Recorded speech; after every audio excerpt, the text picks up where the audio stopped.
I had about 100,000 subs from Dark Souls, and I uploaded my first like Nuzlocke. I remember people being like, "What are you doing? You're throwing your channel away?" Because it was a big shift. I mean, Dark Souls and they're RPGs, but they're different. Yeah. And I remember like it wasn't doing well, obviously.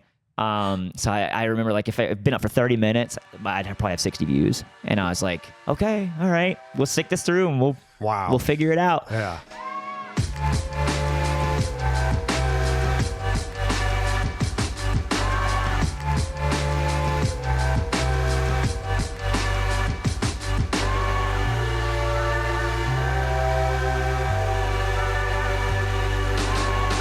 Welcome back to another episode of Around the Bar. Today, we've got the man UnitedGamer in the building. If you guys don't know who UnitedGamer is, he's one of the top Pokemon video game YouTubers on the internet. Him and his buddies have been making Pokemon content for a long time, and they've garnered millions upon millions of views. And we get to dive in on his history in competitive Call of Duty randomly. And then also we talk a lot about Pokemon, a little bit about charity, and it's a really great, a lot about fatherhood as well. Really great time. He's a really great guy. If you guys do enjoy the episode, please go check out the Patreon. We have extended cuts that are up a day early of every single episode. And the reason we have the Patreon is so that we can continue to support the show. It costs a lot of money to bring people in and to make these shows. So, all the support goes right back into Around the Bar. We also have merchandise. We still got some merchandise available. Go down in the description. It's definitely the best quality merchandise that I've ever put out before. And, it was to celebrate hitting 100,000 subscribers for Around the Bar. So go check it out if you can. But without further ado, thank you so much for watching. And please enjoy this episode of Around the Bar with my man, Dylan UnitedGamer. Do you cheers coffee? I don't know if people cheers coffee. Yeah, of course. Yeah, we'll put it down too. All right. And we chug. Around the bar, baby. Oh man, here in Vegas. So we were gonna have some drinks, but it is early in the morning and we were up late. I saw you guys smashing the craps table last night. It was a good time. Yeah, it was a great time. It looked like it. It looked like it. You were like, I'm here with Huskers and Unrational and Rich, and we're throwing down craps. See, the thing with craps, I never understand it. It looks so overwhelming, but I swear it's not. And every time I go up there, it's always the same story. And I'm like, oh, I never played craps. And it's usually one of my friends, and they're drunk, and they're like, no, you got to do is put it on 2, and then if it hits 7, it's bad. But if you put it on 3, and then if you get snake eyes, I win $1 million. Pretty much, yeah.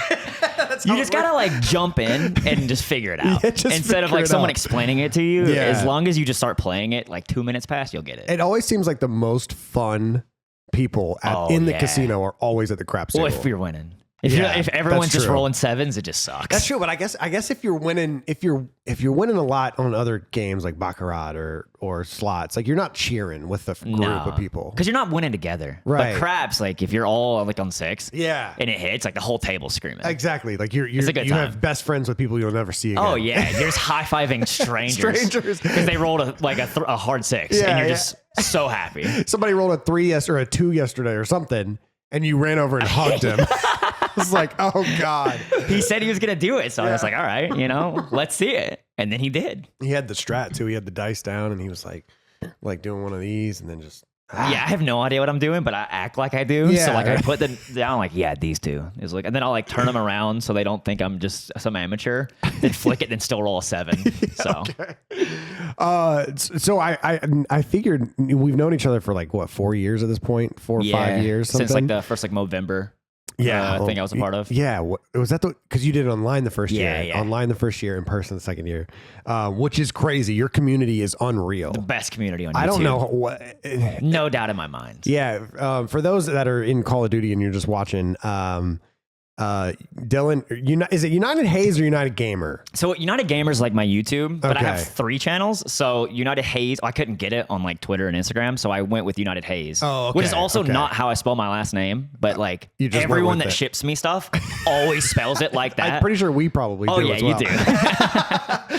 But it's just like I wanted them to have like the exact same name, and that was the only thing I could get. So I was like, okay, that way it's just easy. Hey, follow me on Twitter and Instagram at this. Okay. And so it's UnitedGamer on Twitter, but it's this on Instagram. Right. Yeah. So, yeah. But yeah, I get that. So you're a Pokemon YouTuber, and but you're a Call of Duty fan. You've been a COD fan for a while. Since I think I competed back in MW3. Oh, did you really? Yeah, I competed for 4 years. I played shit. UMG Orlando, UMG Cali during AW. During AW. Oh, wow. We didn't do that great, but it was a good you're time. You're like, yeah, I made top 8. Yeah. It was so fun though. I missed. Yeah. I still have like pictures that like there was a cameraman going around of Right. like us screaming at each other and stuff. Oh, that's nice. How it do was you? awesome. I'm sure we'll get into it, but whenever I found out you were a Pokemon YouTuber, I was like, whenever we do this like charity event, like off season and stuff, maybe we can have another side of it. So we'll have like the Super Smash Brothers side, the Call of Duty side, and then the Pokemon side. Yeah. And I was like, we'll just have these two guys play, and then maybe they can raise a little bit of money. And I was thinking maybe like $2,000, $3,000. You guys, we're in the venue watching you guys on the big screen because it's commercial break, so you guys are just on the big screen. And I'm looking at Atlas. I'm like, what does that say? And he's like, I think that says 17,000.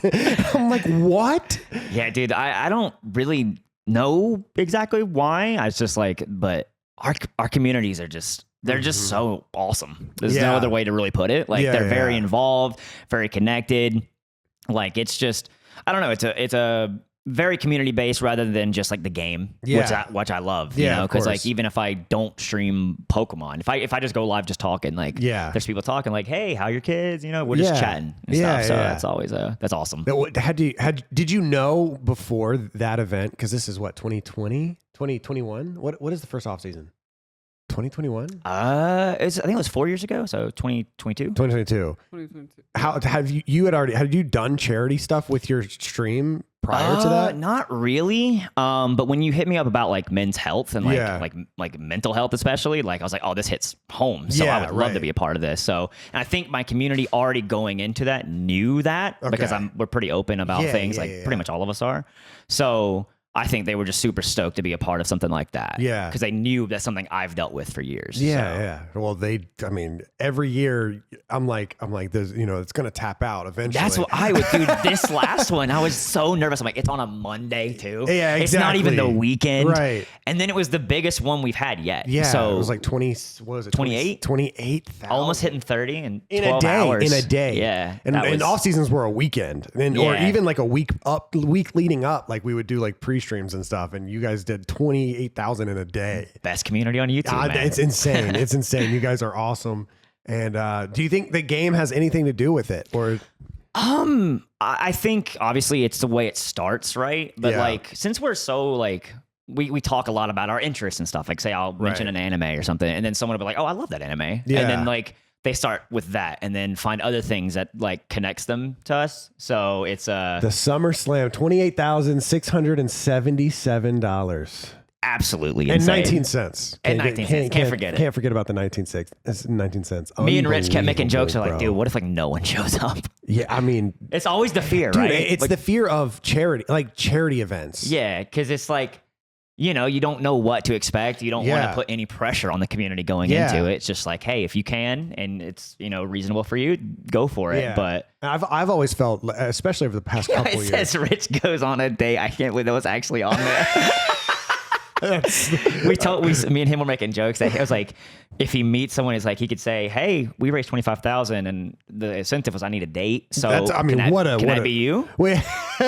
For men's mental health. Yeah, and like my mental health would be great if we went on a date.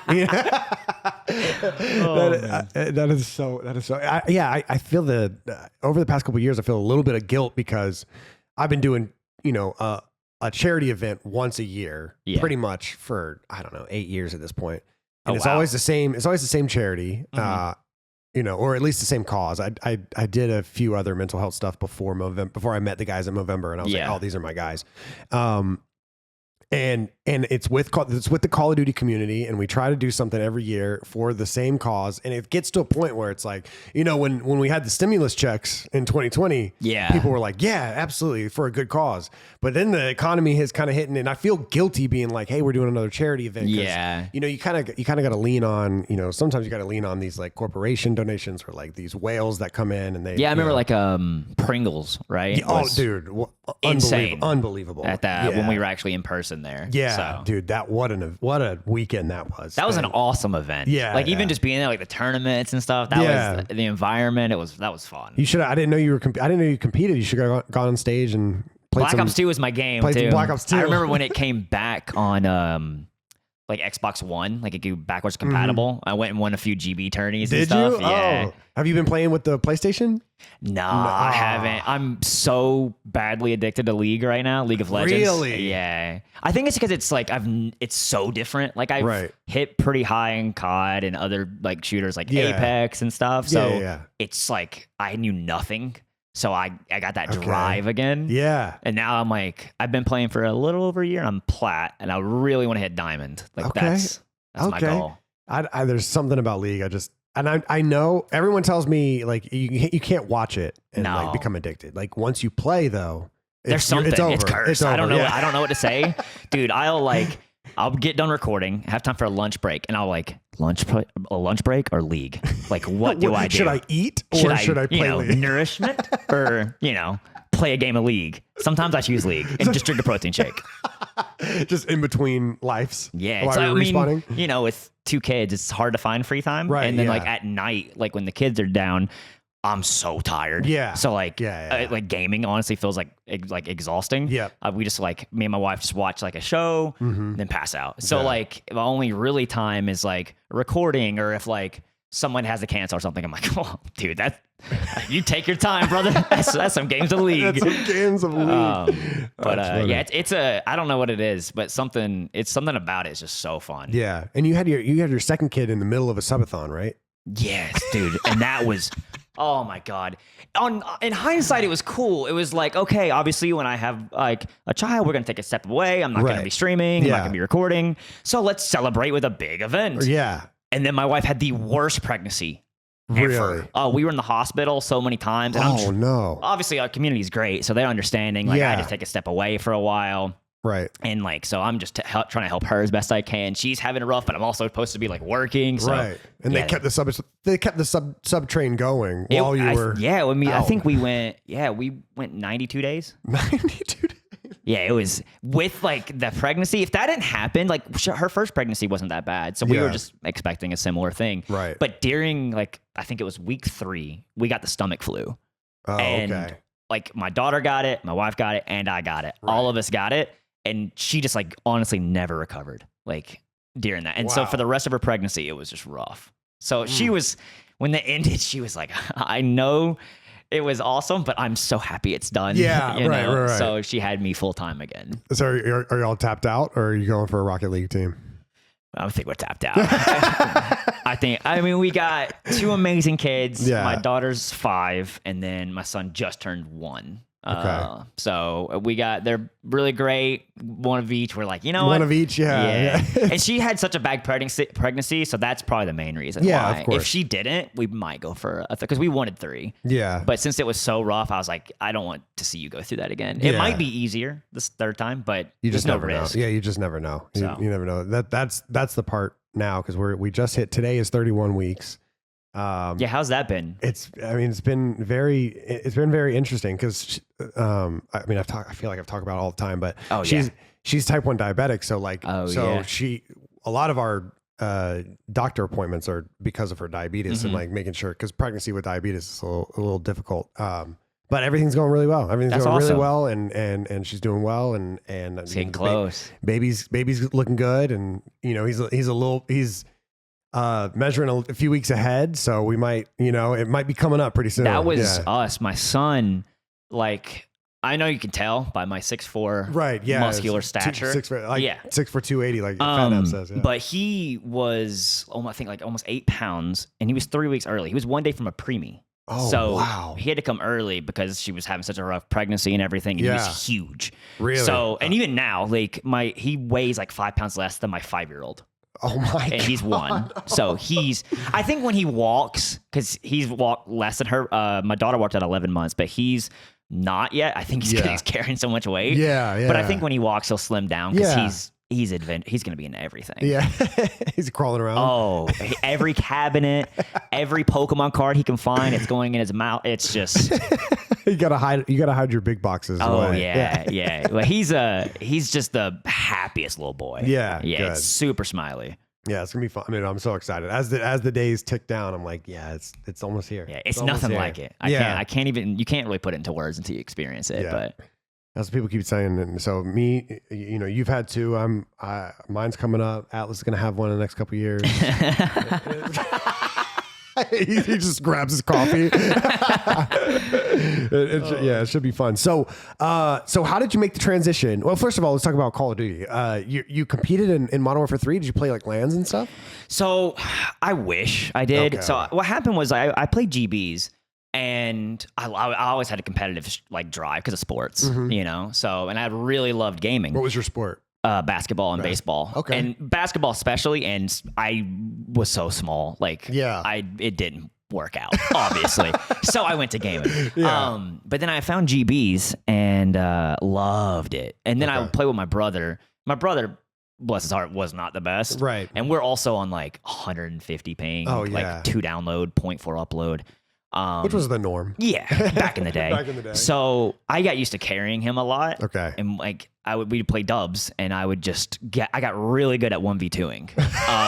So that's how it all started. Really good at 1v2. And then we met some people, like you play and like, yo, you want to do fours? Right. Yeah. And then I was going in a tournament, and they go, "Oh, you should skip this tournament." And I was like, "Why?" They're like, "Fizzer's in it." I was like, "Who's that?" Yeah. And he's like, "Oh, he's like the best S&D player in the world." I was like, "He's on Fear." And I was like, "Oh, okay. What's Fear?" Yeah, right. And that's where it like started. And started watching Optic when there was like Rambo, Merc, and them, and then like the EGLs and stuff. Yeah, absolutely. And then I just got hooked because I loved it, because that was obviously like when it went to Black Ops 2. That's when Nade Shot came in. Yeah. And then the whole 60-50. Yeah. And I was competing during all of that, like in Ghost, Black Ops 2, and AW was my last one. And then I basically was like, I gotta stop. Like I need to pick like something like either COD or YouTube. And YouTube made more sense. And I mean, obviously, I think I made the right decision. Yeah, I think so too. I think you're doing good. But I do miss it. That era was so fun. Yeah, especially those old games. Like,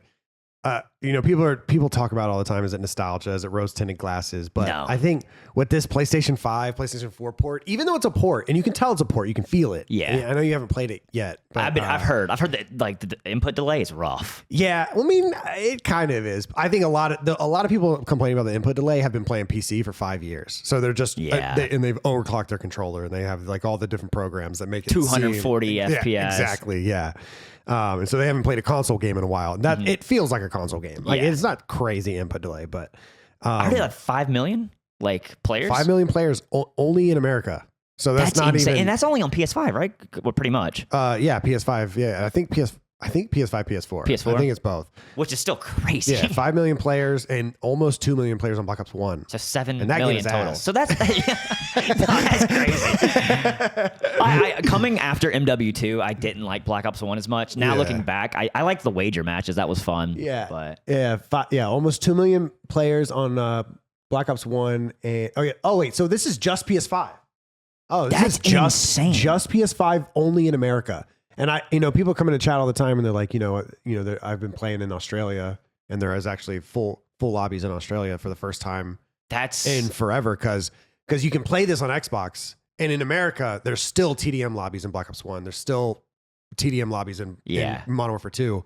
But what I didn't realize is, like, if you want to play somewhere else, if you want to play in Mexico, if you want to play in Australia, like, no one's playing those. No one's playing the backwards compatible. But now that there's a little bit of hype, people are, they get to play it for the first time in years. I mean, and surely like they see these numbers too, and they're like, okay. I think they're tweaking. Like they gotta know by now. Yeah. Especially we'll see when Modern Warfare 4 comes out. Like if the Modern Warfare title can carry it enough. But this might be bad for Modern Warfare 4. Yeah, it might be. Yeah, I think it's just such a. I don't know. I think people miss that. Especially, it just an actual arcade shooter. Yeah, it just feels like a Call of Duty. Yeah, like, it hasn't feel in a long time. Yeah, the new CODs have an element of like you can feel the algorithm to them. They've got like a. Obviously, the issue, everyone hates the skill-based matchmaking. Of course, and all that. Yes, yeah. But yeah, no, the old days of COD were just so much fun. So I do really miss competing. Like that's why I think the last one I really played with like wagers and stuff was like Cold War. Okay. I played a good bit of Cold War. That's when I kind of came back to COD. I started watching COD again a lot more. Yeah. and I loved Cold War. Yeah. It felt like the most like Call of Duty to me. Yeah, there's no because there's no tac sprint. There had been tac sprint for a few years. MW 2019, I couldn't stand do it. Well, I loved S&D and I hated the doors in Dead Silence. No Dead Silence. No Dead Silence. Yeah, I don't know if they've talked about it in Modern Warfare 4. I don't know if there is. I think it is. There is Dead Silence. I think it's like Ninja or something. I don't know if they'll ever not do that again. That was terrible. It was both years unbearable. were terrible. And like I heard like the S&D scene was actually pretty big during it, but yeah, especially the pubs side. Yeah, I think Modern Warfare 19 was like the first year where like pub YouTubers like kind of came back. Yeah, you know, because it was so big back in like all of your favorite YouTubers, like they might have started in COD, like yeah, you know, Moist Critical and Nick Merckx. Well, he probably started in Gears of War, but like a lot of these guys, I think people know him mainly from COD. I remember him just playing him in tournaments. Right, like, exactly. So. Yeah, Black Ops 3 and Yeah. MWR, like those. Yeah, a lot of the biggest YouTubers, like they all started, especially that year, those years of Scene Anners and Hutch and Machinima and stuff. Like they all started in COD. It was just such a great. It was a great era game. of gaming. Yeah. Because like even like before I got into like competitive, like just like my first COD was MW2. Okay.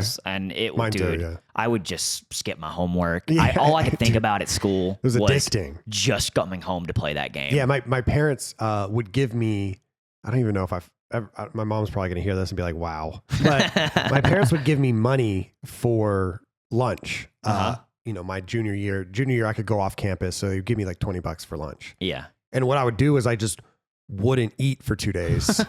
And now I have $40 and I can buy the DLCs. And so I would go to GameStop and buy the little Microsoft points with my money and then like mooch. That's worth a couple skip meals. Yeah, mooch off one of my friends for a bag of chips or something. Yeah. And then, you know, now I can play on salvage for Modern Warfare 2. You know? Yeah, I remember that carnival and all that. Yeah, exactly. Yeah, dude. That was such a fun era of COD. Like the one thing I missed the Halo. I didn't play Halo 3. Yeah, I didn't either. I hate that I missed that because I always hear like that is another golden era of gaming. See, I played Reach. Reach was my first Halo. Okay. I basically never really touched Halo. I played it the last one, Infinite, whatever. Infinite, but that's really about it. Yeah, I love the old school games, man. People think that it's rose tinted glasses, but the games were just better. They just were. They just even were better. Like because like when that Black Ops 2 did come like backwards compatible and we were playing GB tournaments, like I was having even then so much more fun playing those. Yeah, exactly. But it was just I missed that, and I'm glad I got to live through it because I doubt we'll ever have it again. Yeah. I mean, for maybe COD, not. At least. Maybe not.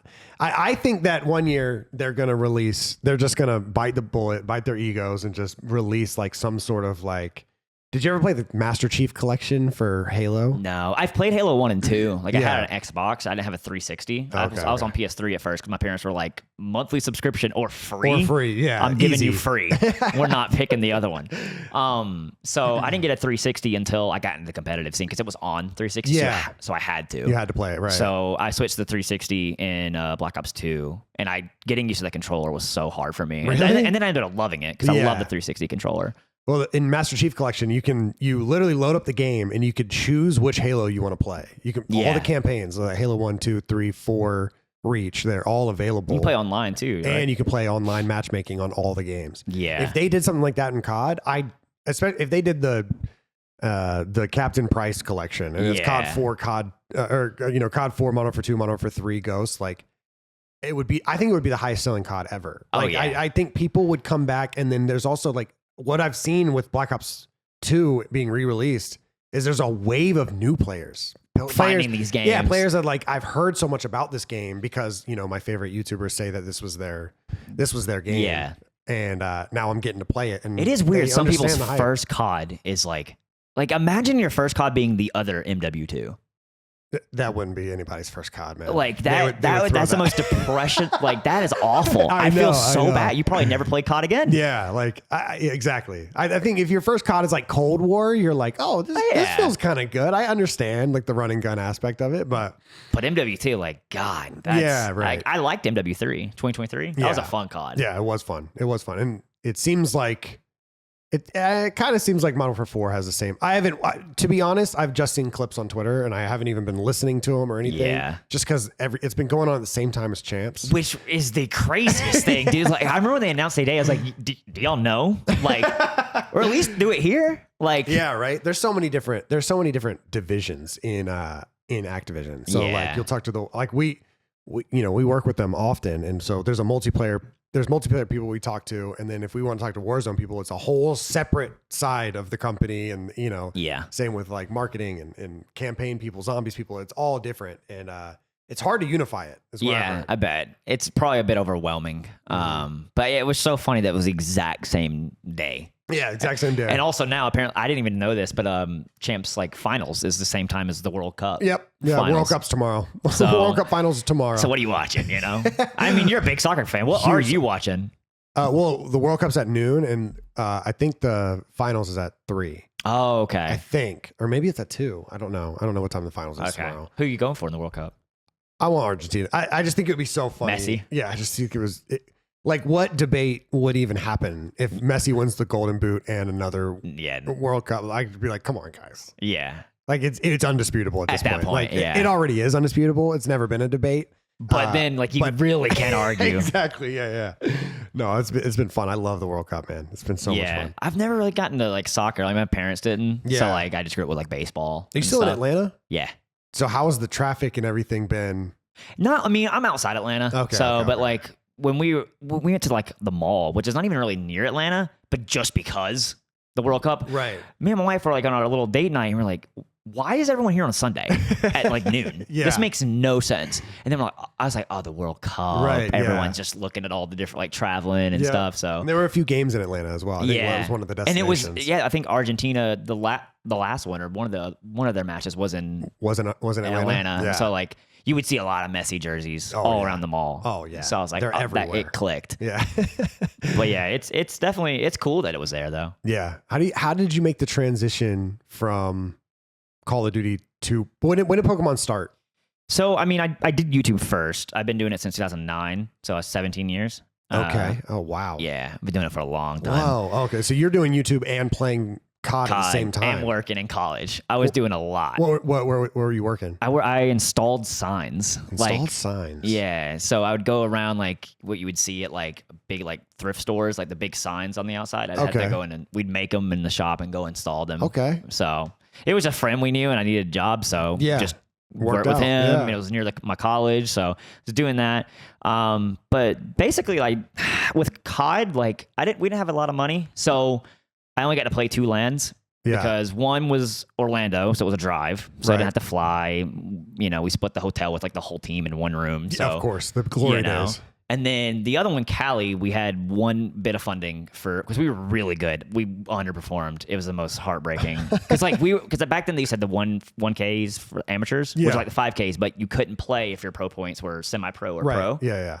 I think maybe you could if you were semi-pro. But anyways, we would get third, second, in those. So we were good. Yeah. And then we just, I don't know. I also maybe it was just me. Like the input delay on LAN was horrible. Was it for really? me. Yeah, it was awful. It was hard to adjust to. And I thought it was like the monitor. I didn't know what it was. Right. But since we didn't have a lot of money, well, I think we got like top 48, which is not terrible, but not great. Yeah. Top 64, something around that. I was like, okay, I got to make a decision here because I'm getting older. I was like 20, 21.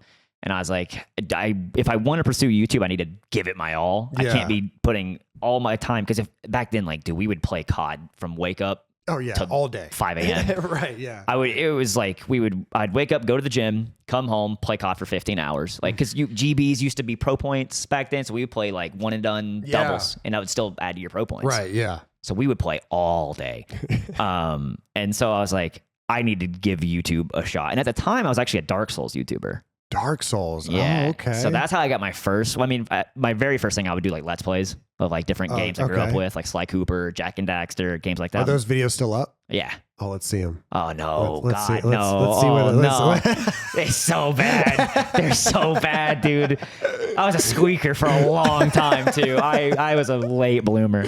Oh, but anyway, so I went from that to Dark Souls. I did like guides and stuff, like builds for PvP and stuff. But I just got kind of tired of it because there's only so much you can do in Dark Souls. Yeah. And I was like, oh, I loved Pokemon as a kid. And I found randomizers and Nuzlocks. Oh my God. See, 15 years ago. Oh my God. Let's play Donkey Kong 64 Part 5. Yeah. 2,000 views. Hey, everybody. Oh, Yeah. I'm also, people make fun of me now. I'm making my voice deeper because I was so insecure. Or a walkthrough, whatever you want to call it. So you're Yo, yeah. For years, even like after my voice dropped, I was so used to it. I still did it. Oh wow. So if you go to like some of my guides, I'm like, "What's going on, YouTube? UnitedGamer 101 here." and so now like friends and like the community will mess with me about it because it was bad for a while. That's funny. So I did Dark Souls and I found randomizers and Nuzlocks. Yeah. And I was like, "Oh, this looks like so much fun." Yeah. And then I was just hooked. You were hooked. And I remember when I did it, I had about 100,000 subs from Dark Souls, and I uploaded my first like Nuzlocke. I remember people being like, "What are you doing? You're throwing your channel away?" Because it was a big shift. I mean, Dark Souls and they're RPGs, but they're different. Yeah. And I remember like it wasn't doing well, obviously.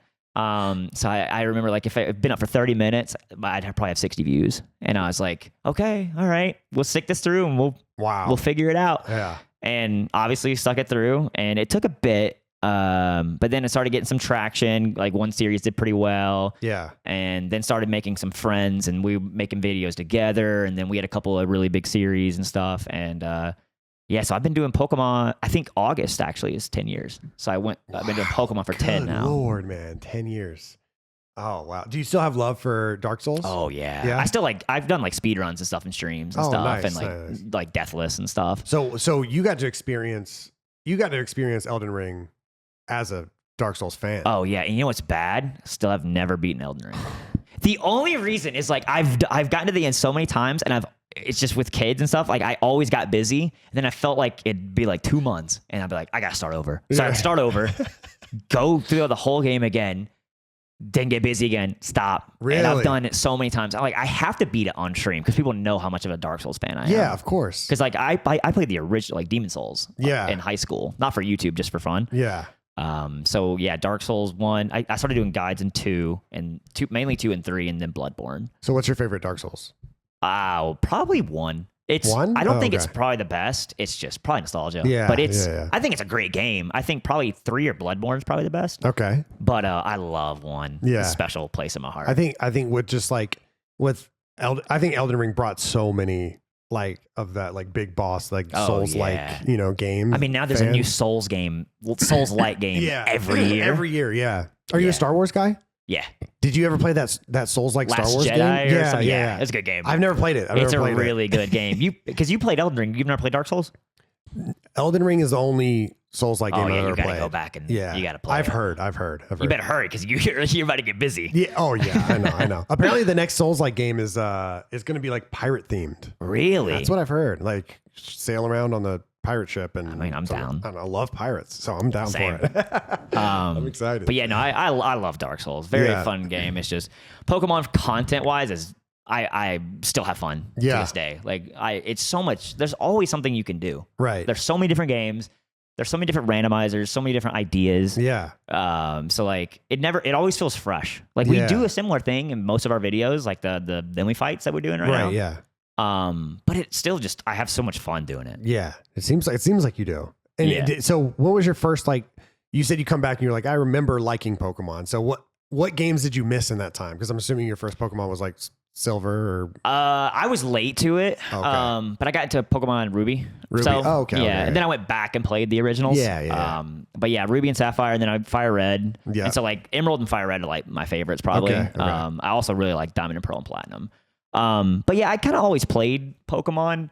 But it's just I really started making content during the 3DS era. So it was Sun and Moon, which some people don't like, but because it was like a big part of my YouTube growth, I love those games because it's I remember like because I used to do like guides like day of, so like I would go to GameStop at midnight and then just not sleep for 3 days and do everything you could do in the game and upload guides because I was trying to find some way to get traction. Yeah, and that was the only way I could think of. It's like, okay, I'll just how to get every TM in the game, stuff like that. And they did well. That's where that's where the what's going on YouTube.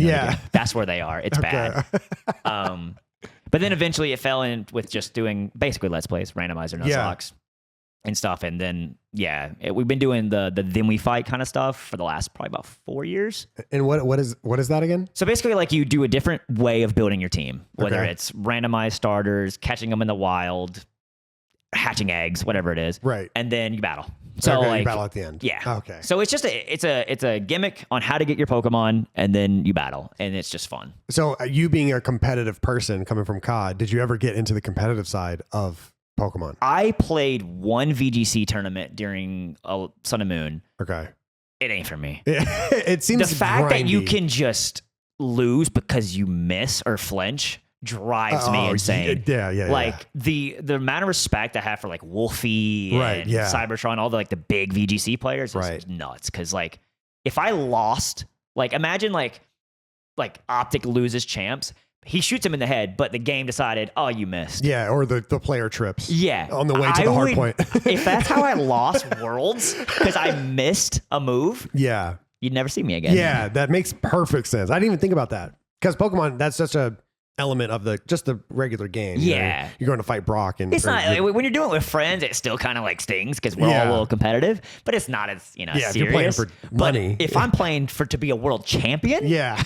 No. I didn't even think about that. Yeah. yeah, and the amount of stuff that goes, like they're obviously very smart because you not only got to know the stats, which I'm pretty good at now because I've just done it for so long, Right. like telling you a Pokemon stats just off the top of my head, but like they'll know exactly how many EVs to put into speed to make sure they outspeed yours and have enough in their HP to live this hit from you. It's a lot. Yeah, of math. that sounds intense, man. It's like some games I love just the surface level of it. Because once Yeah. it gets too deep, I'm like, okay, it's too much now. Yeah. It's too much to think about, but I respect people that Yeah, can no, play it, I you mean know? it's cool now that it's getting way more accessible. Because like when Yeah. I did the VGC, like to Eevee and Ivy Train to get Perfect Nature sucked. It was Yeah. awful. It's easier now. Yeah, because Oh, okay. Champions, the new game that came out, is free. Yeah, and it's yeah. on mobile too. Like Okay. it's just you can find your Pokemon, build it how you need. You need points or whatever, but Yeah. you can just build it how you need and you go battle. Fellas, summer is here, which means it's time to finally start taking care of yourself. You want to look good, you want to feel good, and one of the best ways to do that is to find some jewelry that actually matches your personality. When it comes to dudes wearing jewelry, it's hard to get into it. You don't know where to start. Do you start at the mall kiosk? Do you start borrowing stuff from your mom? You don't know. Well, I mean, GLD has got it together. We're talking Micah Parsons, Justin Bieber, OBJ. These guys are all wearing GLD, and although I'm not gonna lie, I'm not gonna be wearing the same thing they are. It's a little bit out of my tax bracket. It might be out of yours. I don't know. There's some ballers out there, but they got everything. The whole scale is available, and you really should go check it out. I've always really appreciated dark jewelry. I've been wearing these black shiny bracelets for a long time,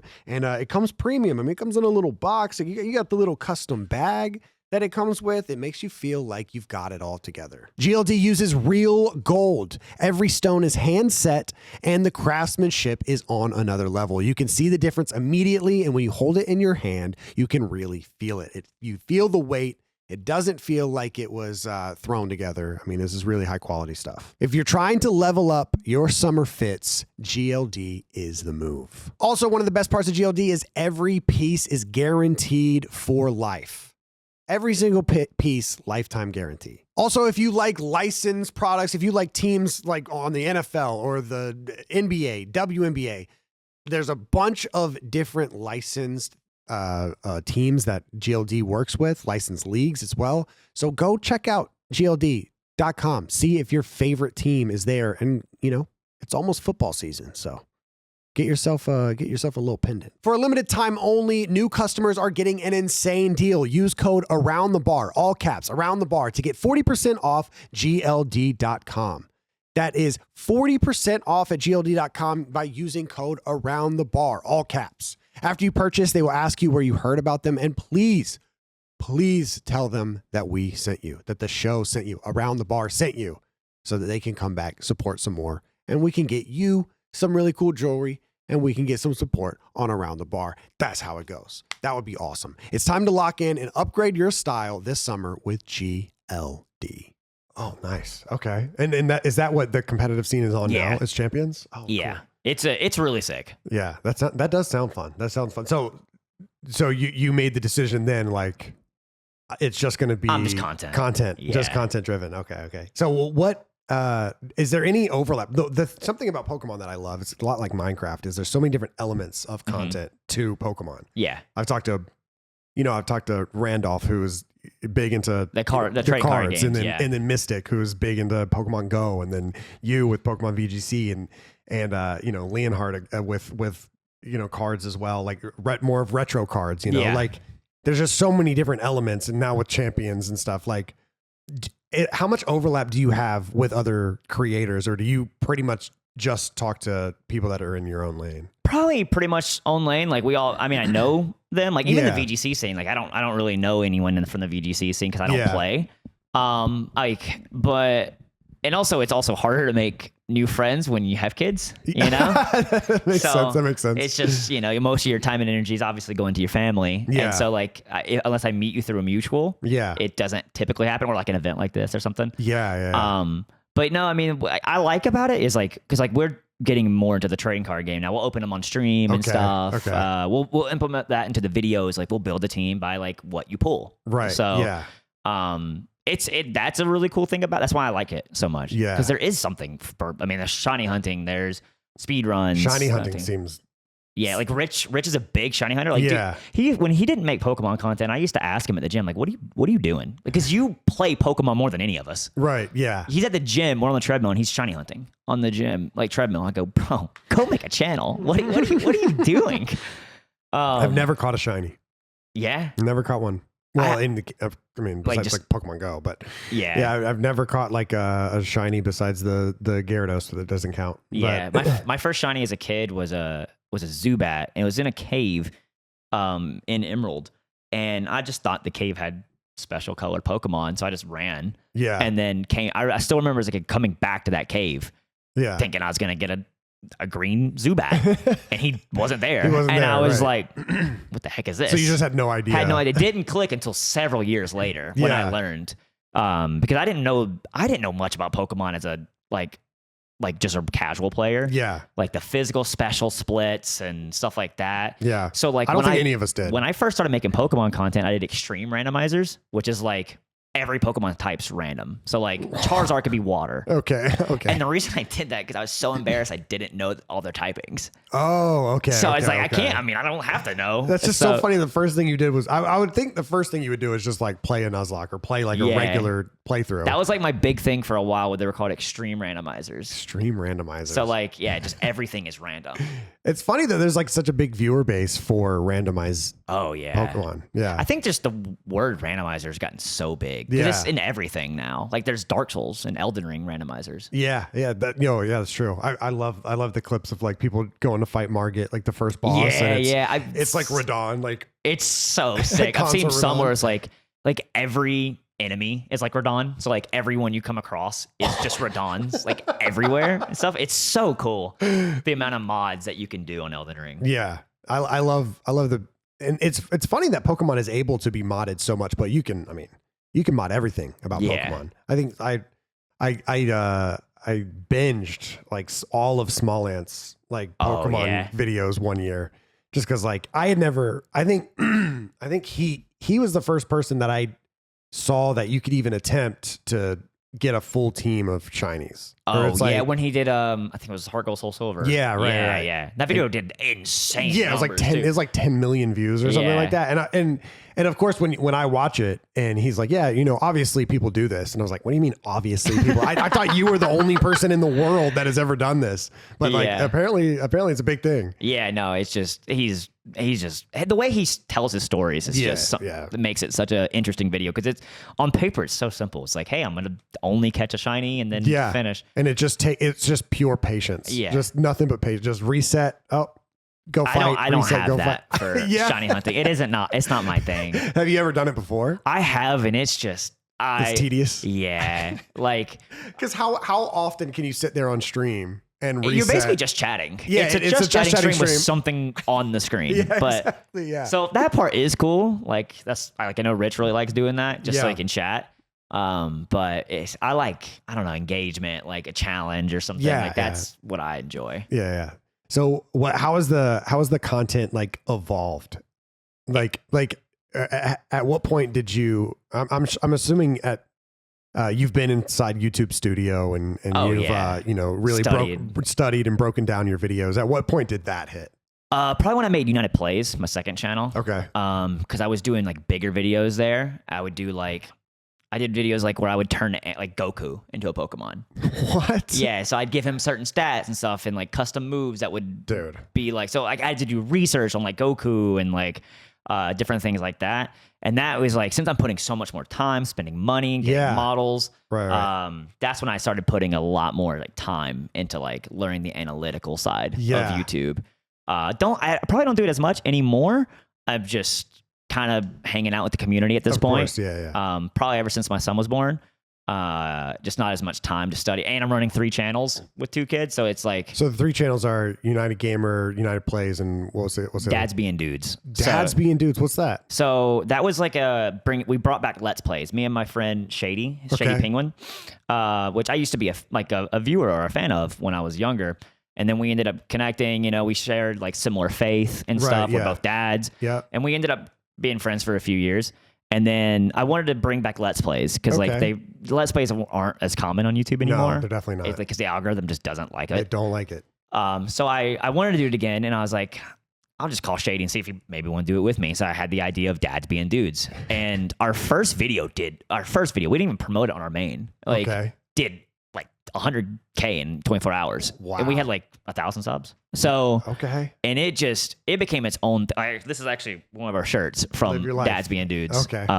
Can you show me Dads Being Dudes? Yeah. But so we did it for 2 years, and he had to take a step back. Okay. Because he started working and making his own video game. Oh, nice. So there's our first series. And it almost got 500K. Yeah. So wow. It was a cool thing too, because it was like kind of like a test to see if we could bring Let's Plays back, and it did well for a long time. Yeah. So, so these are all Let's Plays. They're all Let's Plays. Wow.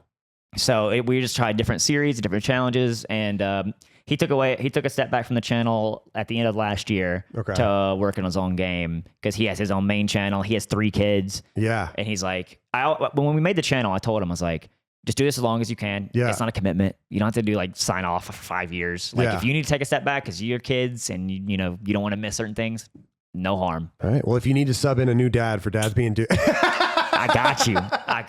Okay, give me a month, But it's been fun. I kept the channel going for while he's took a step away. It has been harder. I'm uploading less because it's just me managing it and getting guests on it and stuff. But it's almost like a podcast to a degree because we're playing a game, but we're just talking. Yeah. Like there's something beautiful about that too. Yeah. One of my buddies, he started a podcast as well. That's just him and his boy, just playing games, just playing. Yeah. They'll go in and they'll play Call of Duty matches and they'll just talk or they'll yap. Or I think recently they started playing Elden Ring, like the little duo mod. Oh yeah, seamless co-op. Yeah, seamless co-op. So they're just playing through Elden Ring, and it's just basically a podcast. They upload it like a podcast. They uploaded like a Patreon portion of it, and I think people miss it a little bit. I think people miss that less of like, here's everything I did in 100 days. You know what I mean? It's definitely changed. Like YouTube feels a lot more like corporate now than a person in a camera. Yeah. Which it's natural with the evolution of things. Like it's gonna get like bigger and bigger. But I do think people miss that. It's like annoying that it's so hard to grow like a Let's Play side. Yeah. Like I've tried so many different things, like not putting episode numbers in the title so YouTube thinks it's a one-off video. Yeah. People will click it more naturally. But then it's kind of hard because people don't know what episode is what. Yeah, and they get confused. True. Right. Yeah. But I've tried a lot of different things. So like I'm still like testing. I'm always trying to test something new and whatnot. But. Yeah. I was talking to Wildcat on this podcast, and he said he wants to make, eventually in his life, he wants to make a YouTube channel that is just episode 1s of Let's Plays. Yeah. And he never does an episode 2. So he'll just do an episode 1 of Minecraft Let's Play. Do well. And it would get every video. He was like, every time I do a Let's Play, the first video gets 1 million views. Yeah. And then by the 3rd video, you're at 100,000 views. And that's just how it goes. The fall off is huge. Yeah. It's insane. So I've tried different things like where I've done certain Let's Plays on UnitedGamer. and I was like, I would like cut up a Pokemon game for it to be like 8 episodes. They're long videos though. Yeah. Which YouTube actually loves right now. Yeah. The long videos. They do. So it's like the fall off isn't as hard because it's not 20 episodes, it's 8. So yeah. And they've done really well. Just I'll try something new every single time. Any idea I can think of, like how to make this different, how to make this special and unique. But yeah, that's basically dads being dudes. Having done YouTube for so long, was the introduction to how important short form videos were? Was that hard to adjust to? Yeah, because I still don't even do shorts. Yeah, I should. My wife dude. keeps getting on to me for not uploading to my Instagram. I think Atlas and I talk about shorts every day. Oh yeah, for the past 6 months. Because it's so easy. Like it's just like I'll open my YouTube now and it starts at shorts. Like that when you open the app. Yeah. So and it's so I don't know something about human nature to just naturally watch that and then swipe up. Exactly, dude, it's bad because like it's everywhere. I mean, obviously Twitter, introduced it a couple years ago, but even like randomly because we're trying to grow icons, we made a LinkedIn page and everything like that. Dog, there's shorts on LinkedIn. Like there's people, there's people like here are the 5 business plan. No, I would like have never thought that. And then I'm like, dude, how do I get out of this? And I try to swipe out of it, and now I'm swiping vertical content on LinkedIn. It's like, dude, it's everywhere. That's it's literally actually everywhere. insane. It's so important. Yeah, I need to do. But what one of my friend does, his name is Matt. He does short form that plugs his main content. Right. And I think that's probably the best way to do it because I've seen people, unless you want to be a shorts creator, which is obviously success. You can be so successful on TikTok and everything. Yeah. But if you're only doing shorts, I've seen people with 20 million subs get 5 million views a short, and they'll get 2,000 on a long form. Yeah. Like there's no correlation between the two. It's very hard. It's very difficult. And I want to be a long form content creator. So like that's why I haven't really touched it. Yeah. But what I wanted to do, at least from my United Plays videos, the modded one, like the Goku and stuff, is like do a short one.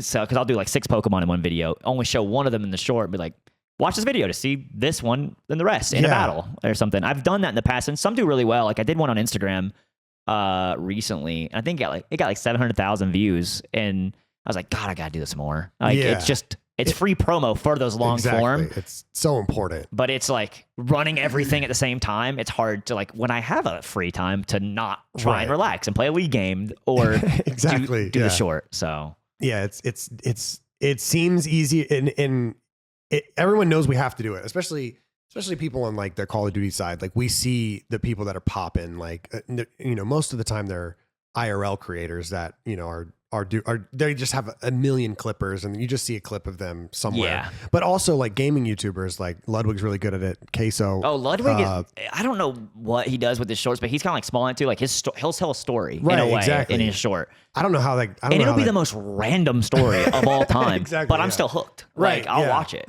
I just don't know. I don't know how they have time. How do they all have time to stream, make the YouTube videos, work on their businesses? I think a lot of them, what helps probably for some of them, and like I think Ludwig's like this for most of his content, is there streamers that upload YouTube videos. Like he streams and like it'll be cut a YouTube up video. YouTube. Exactly. Yeah. All of us, we film our videos off camera and then go live. So we're doing those separate.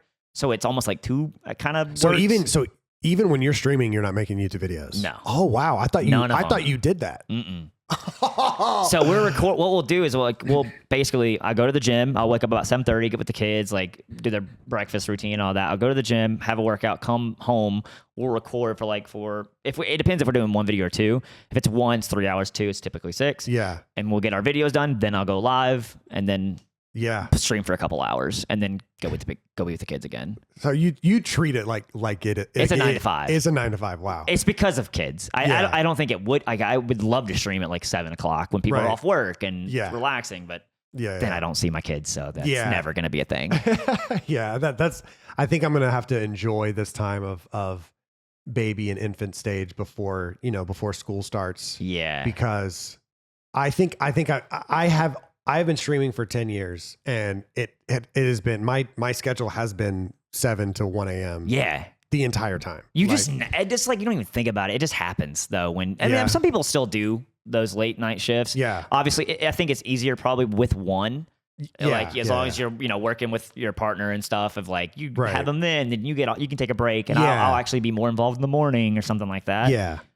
With 2, it's harder because like, I can't just if I dump 2 on you, it's a little bit different than just watching one child because they're also a big age gap. Well, not that big, 4 years. Yeah. So they have completely different routines. Yeah, I can imagine. It's like he goes to bed earlier than her and has a bath time different than her, and they eat completely different meals. He's still on bottles. She has real full food. And so it's with 2. I haven't really done much at night. Yeah. To be honest, I was for a while doing like they called them dad streams, Dylan After Dark. Dylan After Dark. And they were like crazy out of pocket streams. Like just you go out of pocket sometimes. Yeah, like we'll just start singing karaoke, taking shirts off, just being goofy. Yeah. And it was like that's funny because my After Dark streams are a lot different than probably your After Dark stream. Yeah, I mean, I've seen some of your After Dark streams. I think that's just a hit stream. Yeah, it's not. Sometimes it's light outside. Yeah. But yeah, I was doing that for a while when my son was born because like I wasn't working during the day. I was spending all day with the kids. Yeah. And then I'd work at night. So I'd stream till like 2 a.m., get up at 8 again, and then be with the kids all day. And just my only stream time would be at nighttime. Right. Yeah. Because I had to watch the monitor anyway, and my son was waking up all the time. So it's like, I might as well stay up. Yeah, yeah. Because that makes sense. Having broken up sleep, I can't do. Like, I'm not good at. Yeah. So I would just like stay up and like try and sleep around 2, get a few hours, and then me and my wife would switch. Like she would get up at 5, be with him, and I did the nighttime. Yeah. So since I was up anyway, I was like, I'll just stream. Yeah. So I think luckily enough, Alexis, when she records, for her YouTube channel and her short form, she usually does it during the day. Yeah. So if she's working during the day, and then I can watch or do what I need to do, and then at night we switch. That's how I'm thinking it right now. Yeah. But you'll find your flow. I know it all changes. You'll definitely, and every baby's different. Like yeah. Some are harder than others. Some are great sleepers. Like my daughter's for a while slept till like when she got to sleep. She was older, but like 1 or something. But she would sleep till 9. So like I basically still got to sleep in to me. Like 9 a.m. That's good. That's pretty good. And that's not a common thing. And then when my son was born, she just flipped. I don't know what happened. She started waking up at 5. Right. So I'm like, I knew we weren't going to be sleeping because the baby, the boy. But why are you? What are you doing? So she was excited to be a sister. Oh yeah, dude. When she came to the hospital to see us, because she was so excited to see him. She was so mad when they had to leave because we had to stay there for a few days because my wife had a C-section. Right. So we had to stay there, and she was not having it. She was not having it. But I was like, listen, you are going to be so bored. Right. You have to go home. Yeah, that makes sense. That makes sense. But yeah, it is like you can plan for it, but you'll find a flow. Yeah. It's just natural. Yeah. No. Well, I didn't realize you treated it like a 9 to 5, like recording and. Yeah, it's very structural now. Yeah. Like. And so how many people do you film with?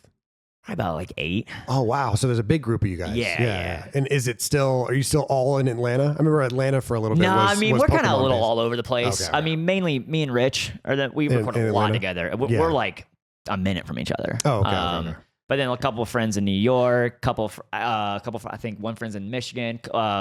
Patters, he's in the UK. Okay. So we're a little bit everywhere. Yeah. But yeah, there's still a good bit of us in Atlanta. Whenever one of these like multi-streamer, or YouTubers that play a lot of different games, whenever they find Pokemon, do you ever get hit up by these guys? Because it happens in COD. Sometimes, not really. Not really? Okay. No, I mean like there'll be sometimes where like a certain like bit like person like it's the NBA watches us or something like that. Okay. That's pretty cool. I think he's a COD fan too, but Grant Williams.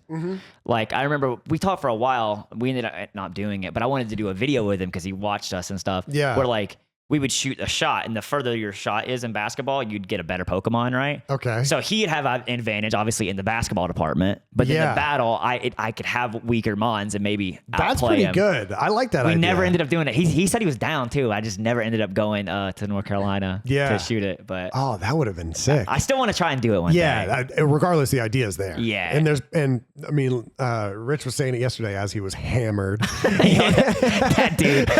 Oh, he was having a night of his life. He was having a great night last night. He's still probably in bed because if I have my Apple Watch on, he has not texted, so he's asleep. But he said he was like, Pokemon is the biggest IP. It's the biggest IP, and it's always going to be. And I was like, you're right, man. You're right. You're right. So there's always going to be a viewer base. Yeah, that's the thing. That's why I also picked it, because I wanted some stability in it. Because I didn't know where Dark Souls was going. True, I couldn't predict Elden Ring. Yeah. I wonder what would have happened if you did stuck it. Yeah. I don't know. I still think I know I'd prefer to do Pokemon. I love Elden Ring and stuff, but like, because of the different things you can do in Pokemon, and there's so many games. So for sure. And they're always coming out. Like next year we have Winds and Waves, and it genuinely looks great. Like Winds and Waves. Yes, Gen 10. Oh, there's a new gen coming out. Oh. Generation 10. And it looks great. So that feeling that you used to get, because you're a COD player at the end of the day. Yeah, we'll always bring you back. That like going to a midnight premiere and that day before a new COD game comes out, because we get it every year. You get those like jitters. Yeah. Is it crazier for Pokemon? I would say because it's like rare. They're spread out. Yeah. Yeah. No, it's definitely 100%. I miss midnight releases, like, because like we don't even get that for obviously Pokemon or anything. Yeah. But like still a COD, I would say was probably better for like the midnight releases and stuff. All right, let's see this. Oh, you can't get rid of Pikachu. No. Pikachu's always going to be there. And as being a father now, is something about it. They picked the right design, because my daughter's obsessed with Pikachu. Yeah. She's randomly gotten into the Pokemon of the original anime. So that's been a fun time. Oh, dude, that has to be a blast. Oh, because I never wanted to force it on her. Right.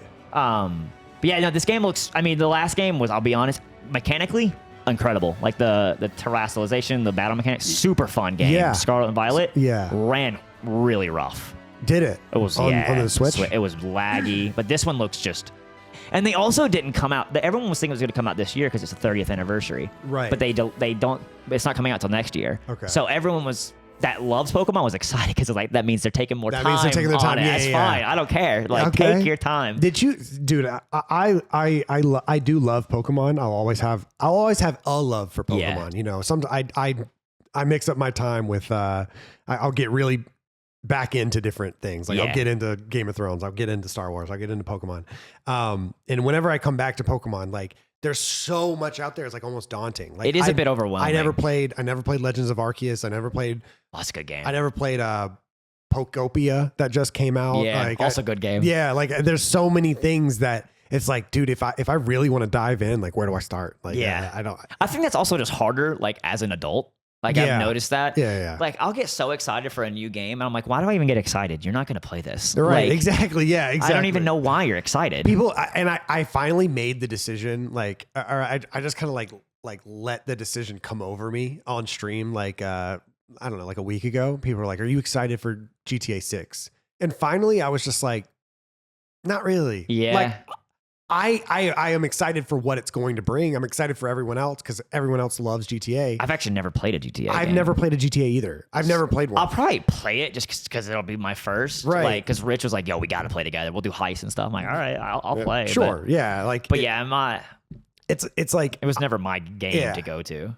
Any game like The Witcher 3 or Red Dead Redemption, where I know I'm gonna have to bury 100 hours into the game. It's too much. It's too daunting for me. I'll start games, probably play about 20 hours, end up getting busy with something, kind of like what I did with Elden Ring. Yeah, right. And then I'll just never finish it. Yeah. And that happens with so many games for me. Yeah. Like I don't even know. The last game I probably like was so into and had to play and finish was Expedition 33. Dude, that game is amazing. That was one of the best games I've ever played in my life. But again, there's like a mechanical aspect to it. Yeah, it was something different. It was like turn-based, but you had like parrying. Yeah, the parrying is so fun. Just like Dark Souls. Right. So it combined two games I love. Yeah. And the music was incredible. Because I was streaming it, and then my son was born. So I was playing in the room with him on my laptop, like trying to make sure it's not too bright. Yeah. While he's sleeping, listening to this incredible theme, trying not to freak out. Yeah. But I love that's the last game I've. The story's amazing. Yeah. Dude. Yeah.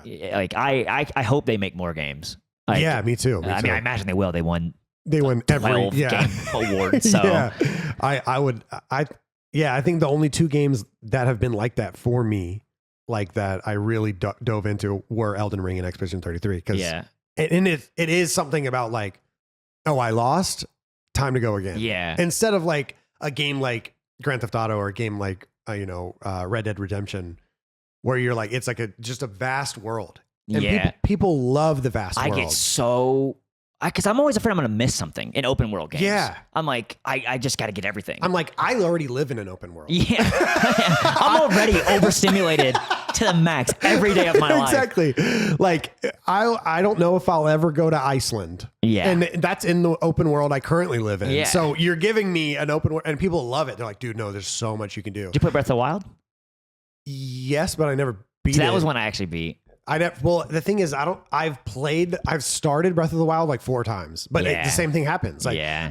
it takes me an hour and a half to get past to get your Main little part. Fortnite glider, and Yeah. then you start playing, and then there's just so much to do that I get overwhelmed and I just stop. And I'm yeah. like, let me go play Team Deathmatch. I actually, yeah, that's why I think that's why I like League too. Is like, I don't got to think of a story. I don't got to know anything. I just got to focus on trying to win. Right. That's it. Yeah. I'll tell you what's the Last of Us though. I finally played it last year during the subathon. Game's That amazing. was a game I But was hooked. that's a linear game. Yeah. And I love linear And games. it was, dude, and especially playing as a dad, a girl Oh, dad. a girl That dad. first scene, I've never cried so hard on stream. The first scene. Oh, the first scene. The Oh, first, yeah. like with his daughter. Yeah. And my chat, I was like, I was playing it. I was like, oh, this is so cute. It's like me and Brenna. And then chat's like, no. And then I was like, I don't think I've ever seen her though. I'm like, and then it clicked. I'm like, if I've never seen her in any trailers or anything, She's done. She's not lasting long. And that scene was rough. Yeah, really But rough that game scene. was just. Yeah. I haven't played the second one, but I loved the first one. Yeah, the first. Yeah, see, I love the linear. Like one of my favorite games of all time is Knights of the Old Republic. Oh, yeah. I don't know if you ever played Yeah. it, but yeah, like those linear, like story based games where you can actually. I love games that you got to get hooked. There's got to be Yeah. something. That's what it was about Expedition 33. Is like when she stands up. Oh yeah. I don't want to spoil anything, but that opening scene is the opening scene. I was like, because I'm like, oh, this is like a little war torn place. Like, oh, there's some like weird elements, like paranormal elements or whatever. Yeah. And then she and you can't predict like where the story's going. Dude. She stands up and I'm like, what? Yeah. Now I have no idea what this world is. Yeah. I have absolutely no clue. That's Asteroid Frank.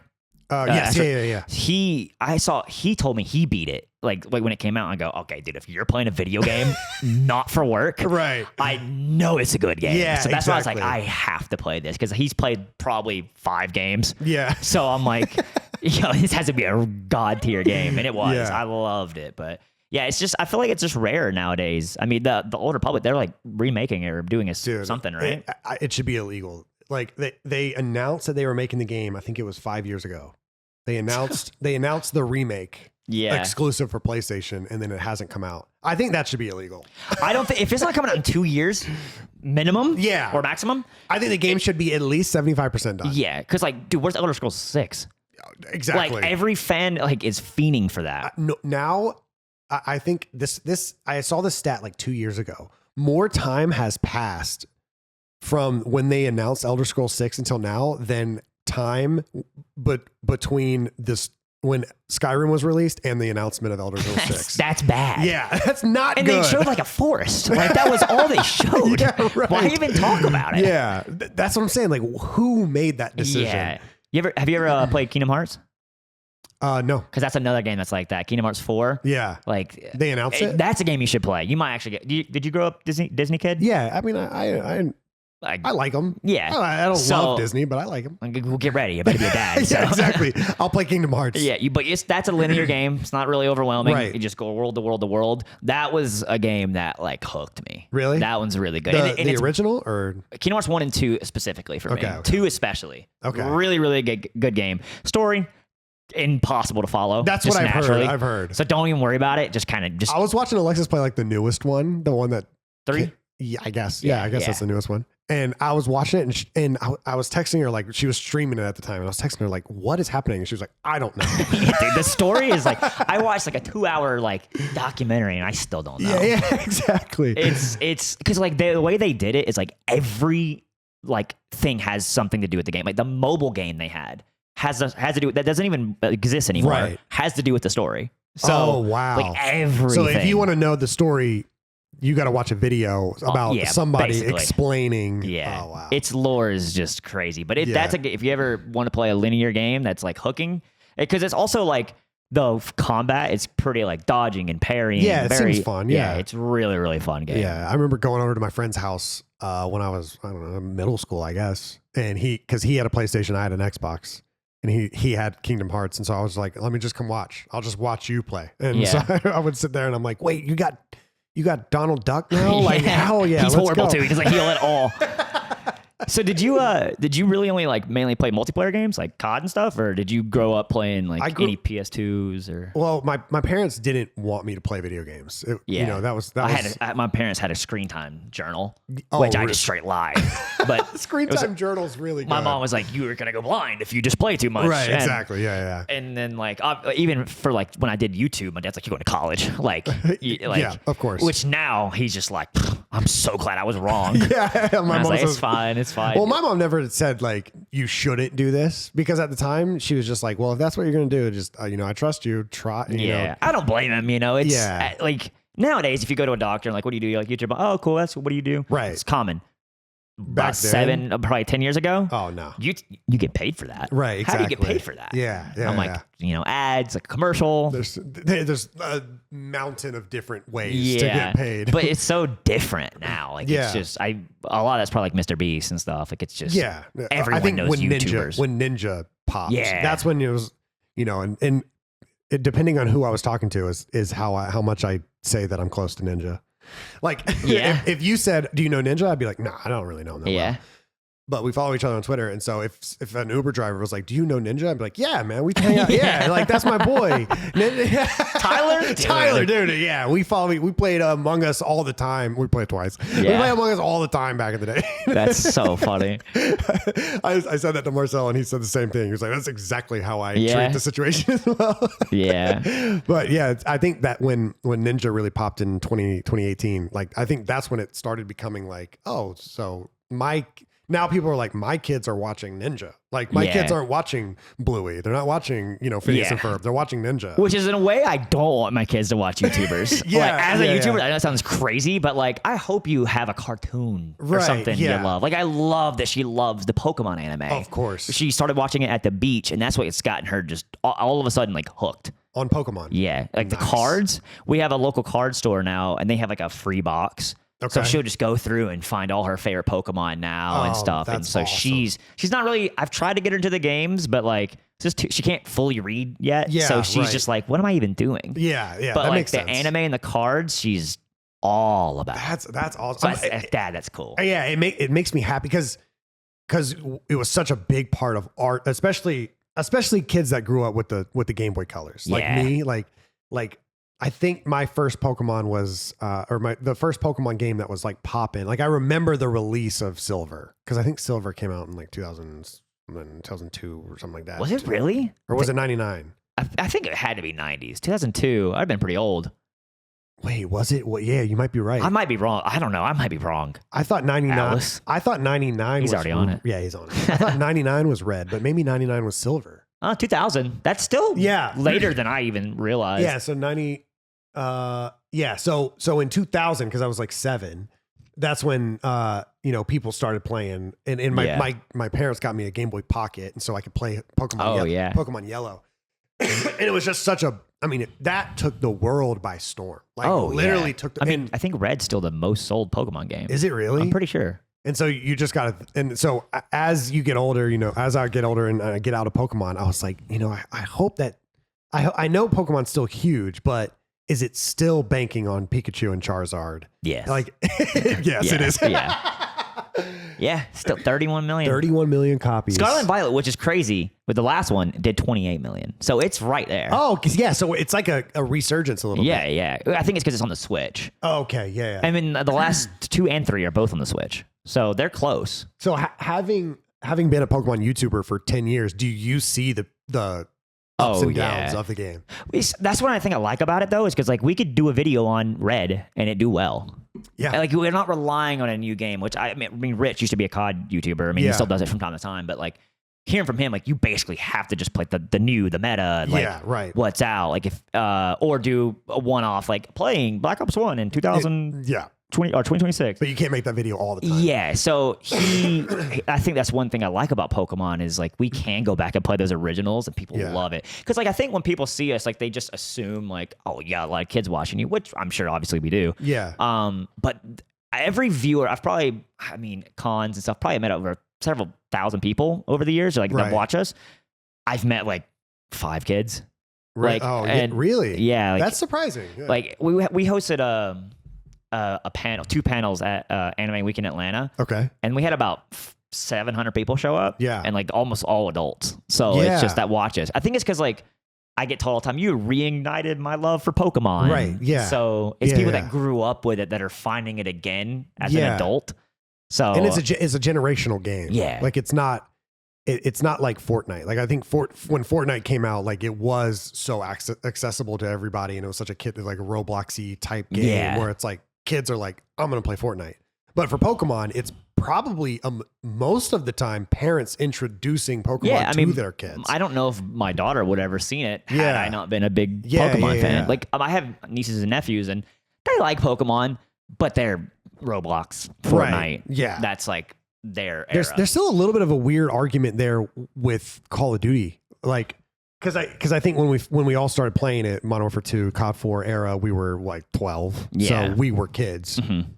But like kids aren't playing Call of Duty. Probably anymore. not as much. They're not being introduced. Like I think you got to be. It like, also costs money, and like Fortnite stuff is free. Exactly. Yeah, you got to be like 14, 15 in order to like start. Like playing. all these new games, like Valorant, they're all like free, right? So it's just I feel like a parent's most likely getting you the free game. $60, $70 every year. Yeah. So like I think in the last couple of years, like people like COD like companies have started taking like different business opportunities, like like liquor or marijuana or gambling or things like that, and they're like, I can't believe you're promoting this to kids. And I'm like, dude, do you want to see the demographic? It is there more women watch us than kids. Like, you know what it's I mean? Also like it's a killing game. Like exactly, I think that's worse than weed. I'll be honest. I'm pretty sure. Yeah, I think murder is worse than weed. Yeah, I think that's a bit worse. But yeah, no, that's always funny too, because like that's also with us too. It's like, oh, you got kids watching or whatever. I was like, dude, we also have a ton of adults, and I talk about depression and anxiety all the time. Right. Yeah. I doubt a kid is really connecting with that. Yeah. And I would say 90% of the time you're clean, right? Almost 100. Yeah. I don't swear really in videos because that is something a kid could pick up. Of course, yeah. But I'll talk about serious topics and stuff like literally like anxiety, like more mature topics like that. Right. Because like that's not, kid's not just gonna pick that up. But if I drop an F-bomb, of course they could just copy a word. Yeah. So was that's a little different. Was that something that was that just natural for you? I think well, it started at first because my mom and my dad. I was like, they you're not gonna be making Donkey Kong 64 videos. Dropping, they would be like, Dylan, come in here. What are you doing? So that was that. And then obviously like I found my own path, and I've even now like matured way more, of course, over the last several years. Cause even as an adult, it was hard to like kind of branch off from that with parents, Oh, of course. Cause like I'm still thinking in the back of my head, like I don't want them to be disappointed in me. Right. Like, But my mom just shakes her head at this point. Yeah, she's like, "Oh my."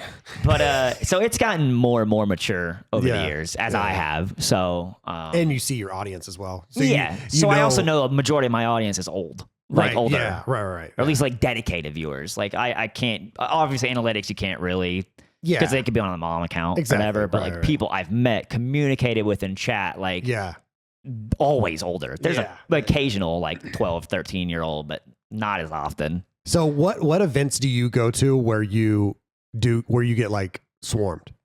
If we don't really ever say it as much anymore, when we would say, hey, we're gonna go. I mean, actually at Movember, we told people we had like about 30 or 40 people there. Yeah. When we just told them last minute, hey, we're gonna be here in Texas if you want to come. But when we hosted those 2 panels was the one. There was a anime con in Atlanta. Yeah. Like one of my viewers, shout out to Kyle, he's from Australia and flew in. Wow. To just come say hey. Yeah. He's one of my mods and everything. Like that's dope. So I've met a lot of my like dedicated viewers that I've watched for years and years. I had 2 viewers get married meeting in my community. It's the same. That So, just happened yeah. last month. Yeah. So it's like that kind of aspect has been cool, but like, yeah, I mean, I met a viewer last night just going to the bathroom. Yeah, right. So I can imagine, because whenever it's weird how like niches work. Because like I'll see you at a COD event, or like Mystic will come to a COD event, and like they just walk around. But then if I went to a Pokemon event, I would be like, "Hey, I'll catch you up later. I'll catch you later." And you're like, "No, don't worry. I'm almost done." Yeah, especially if it's like, dude, like Pomage, because he's so big. Yeah. Like that He's an dude's probably ogre. like never not getting recognized at COD events, like Yeah. having to talk to everyone because he's also just so huge. Like Yeah, everyone yeah. can see him. Everyone can see him. Yeah, so that's different. But yeah, when we would go to those anime cons, like we would meet several hundred people there Yeah. and stuff, but not as much anymore. I don't also go to as many anymore. Right. Have you ever been to Pokemon Championships or No, Worlds? Worlds? No, I Yeah. haven't. No. Do you want to? I would love to, yeah. that seems like it would be the fun. one Hawaii one would have been fun to go to. Yeah. I mean, it's Hawaii. Right. But I would love to. I think this one's Cali, but Okay. I'm already like, I'm here, and I Right. feel bad leaving my wife with kids every time, so yeah. I don't go much. And this year I want to go to the League Worlds just because okay. it's in America. It's not in like Korea. Is or this anything. Faker's last one? It depends if he wins. I mean, If I don't know. wins, He goes always out on comes top? alive at Worlds. So, I mean, what? This would be his 4th in a row if he wins? Don't know. I've heard. I'm pretty sure. I've heard people tell me about his greatness, but I don't understand the It's game. cool now because I used to would watch like back in the day, like Yeah. because it's League, like it was huge. Yeah. And I had no idea what's going on. But now it's cool because I'll watch you a team understand fight it. and Yeah. I'll see everything and I'll understand Yeah. what's happening. If you guys are in the gaming scene or even the YouTube space, or if you're just alive today, I know you guys have seen the nicotine pouches that have been taking over the planet. Now, these nicotine pouches are supposed to give you more energy. They're supposed to give you a little bit more focus and they're supposed to just like make your day a little bit better. But you know that they don't give you as much focus as you should, and they make you feel a little drowsy sometimes. You're not going to have as good of a workout. You're not going to have as good as energy levels at the end of the day. Like once that little wire has worn off, and it's just not going to be as good as some other options. So if you want to have a better time in the gym, if you want to have better energy levels, and you don't want to have the nicotine, we have got the perfect solution for you, which of course is Ultra Pouches, back again supporting the show. A lot of people take nicotine prior to a workout because they think it's going to increase their workout. They use it as kind of like a pre-workout to make their pump better or their run better. The reality is the complete opposite. Nicotine is actually detrimental to your workout because it is a vasoconstrictor. It narrows your blood vessels and restricts oxygen delivery to your muscles, which can directly counteract the pump that you want to get out of your workout. So that's why I encourage you use Ultra Pouches. They have been a complete game changer for workouts and for energy levels. Ultra Pouches are ideal for athletes, runners, and health-conscious people because they are 100% nicotine-free. These give you an instant focus and energy boost without the vasoconstriction, crash, and addiction that comes with nicotine. They use clinically proven adaptogens to deliver immediate focus and smooth energy that lasts 1 to 2 hours. Of course, it's your typical pouch. You got the little the little leftover pouch too. Save it for later. You know what I'm talking about. For those of you guys that are trying to find an alternative to nicotine pouches, I know you know what I'm talking about with the little pouch up top. Save it for later, put it in your pocket. 90% of users saw a significant improvement in their overall focus levels. Calm, steady, flow state focused, enhanced memory, smooth energy, mood balance, all with zero nicotine, zero caffeine. Now, personally, my favorite flavor is the Cool Mint. That's the one I recommend. Go check it out. I mean, I'm damn near running dry, so get yourself some Cool Mint. Ultra is the ultimate guilt-free pouch, delivering instant focus and mental clarity without the nicotine or caffeine. New customers can use code ATB to get 15% off at takeultra.com. That's takeultra.com for 15% off with code ATB. After purchase, they will ask you where you heard about them, and please tell them to support that the show sent you, Around the Bar sent you, so that they can continue to support the show. Thank you. Back to the podcast. I remember when that happened with Apex for me, because Apex Worlds were so Overwhelming, electric. yeah. But Especially when it's that final circle. I had no idea what was happening, and then me and the TST boys we started playing Apex, and I was like, wow, it's crazy. We did the same thing with Valorant, same thing with Counter-Strike, and I'm like, well, I'm starting to understand this But League of Legends seems, I mean, it seems daunting. But I know I need to do it at You should some do point. it. At some point, it's whenever I tell people, because I feel like I'm telling you to do crack. Yeah. But you should do it. Like, dude, it's funny because yesterday we did a podcast with Jersey Jerry and he told me not to do crack, but he was talking about literal crack. So Yeah. it's a little different. This one may not be as physically harming, but there's debates. Yeah. Okay. But like, it's something about it. I think like Scum also got like randomly into it. Yeah, he hasn't streamed in 7 months. Yeah, dude, it's so funny because like he just became like a dad too, and I'm like, Right. yo, I think I was watching one stream and he was like, you see me over there as my league setup, and I was like, dude, that was the same. I have my league corner. You do During my league- son, I would play. It's the best. I did play ranked though, because God forbid I had to leave mid rank rank game. I can't do that. Yeah, but I would can't do it to your team. I would just play casual just to play. That is wild. That's wild. Yeah, I like I said, I feel like a fraud a little bit because I'll get into conversations with Uber drivers or waiters and they're like, so wait, so Call of Duty is like the biggest esport? And I'm like, nah, like there's really 3 big ones and the biggest one is this game called League of Legends. They're like, oh, what game is that? I'm like, I don't know. I feel like such a fraud. It's honestly cool how big COD is though. Even with these games, like that aren't as good, which honestly I don't think Black Ops 6 or Black Ops 7 are bad games at all. I think they're pretty good. They're pretty solid. But like, dude, the arenas are electric. Yeah. Dude, they're awesome. They're so great. Yeah. Like, I think a lot of that is kind of like that same community as like Pokemon and stuff. Of course, like, yeah. It's people that did grow up watching Optic and stuff. Like, Yeah. I think that helps a lot and Yes. stuff. So, because I mean, people like me, I used to compete, stopped, but still love it as a hobby just to watch. So, whenever I'm talking to people that are interested in what I'm doing and I tell them Call of Duty, a lot of the times I get, oh yeah, I used to play Call of Duty Modern Warfare 2, like, Black Ops 2. I'm like, yeah, those are still the glory days. Do you get that with Pokemon? Oh yeah. Yeah, I can imagine. 100%. Well, especially Pokemon Go.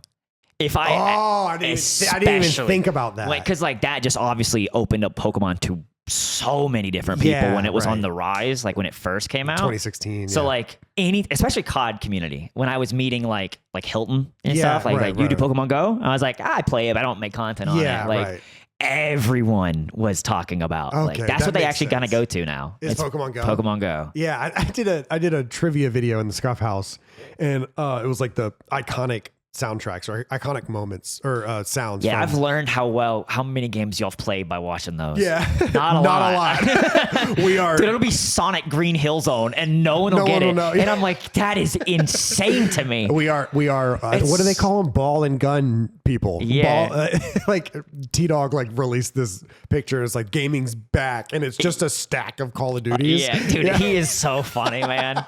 But I did a video, and I played the Pokemon Center music. Yeah. And it's Hector and Big Timer.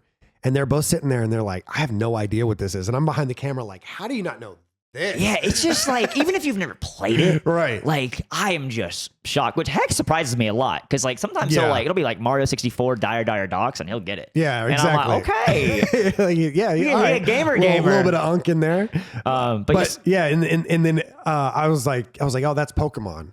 And then Big Timer goes, what Pokemon is that? And I was like, literally every Pokemon, like every. And he was like, it's not in Pokemon Go, and that's the only Pokemon I've played. And I'm like, you're right, it's not in Pokemon. Yeah. That is the one Pokemon game that you could have chosen. Yeah, I mean, they do have a theme, right? With like the overworld when you're walking around in Pokemon Yeah, Go. I think so. I think I turned it off. Yeah, I think I did too. It was so loud. Yeah, but it's funny that like Pokemon Go is like such a big. It's not as big obviously now, but like people still think of it as like the craze because it was just. I mean, that was a fun era. Did you ever have a struggle with staying in Pokemon, or have you been content ever since you made the switch? Pretty content. Yeah, I love it. Yeah.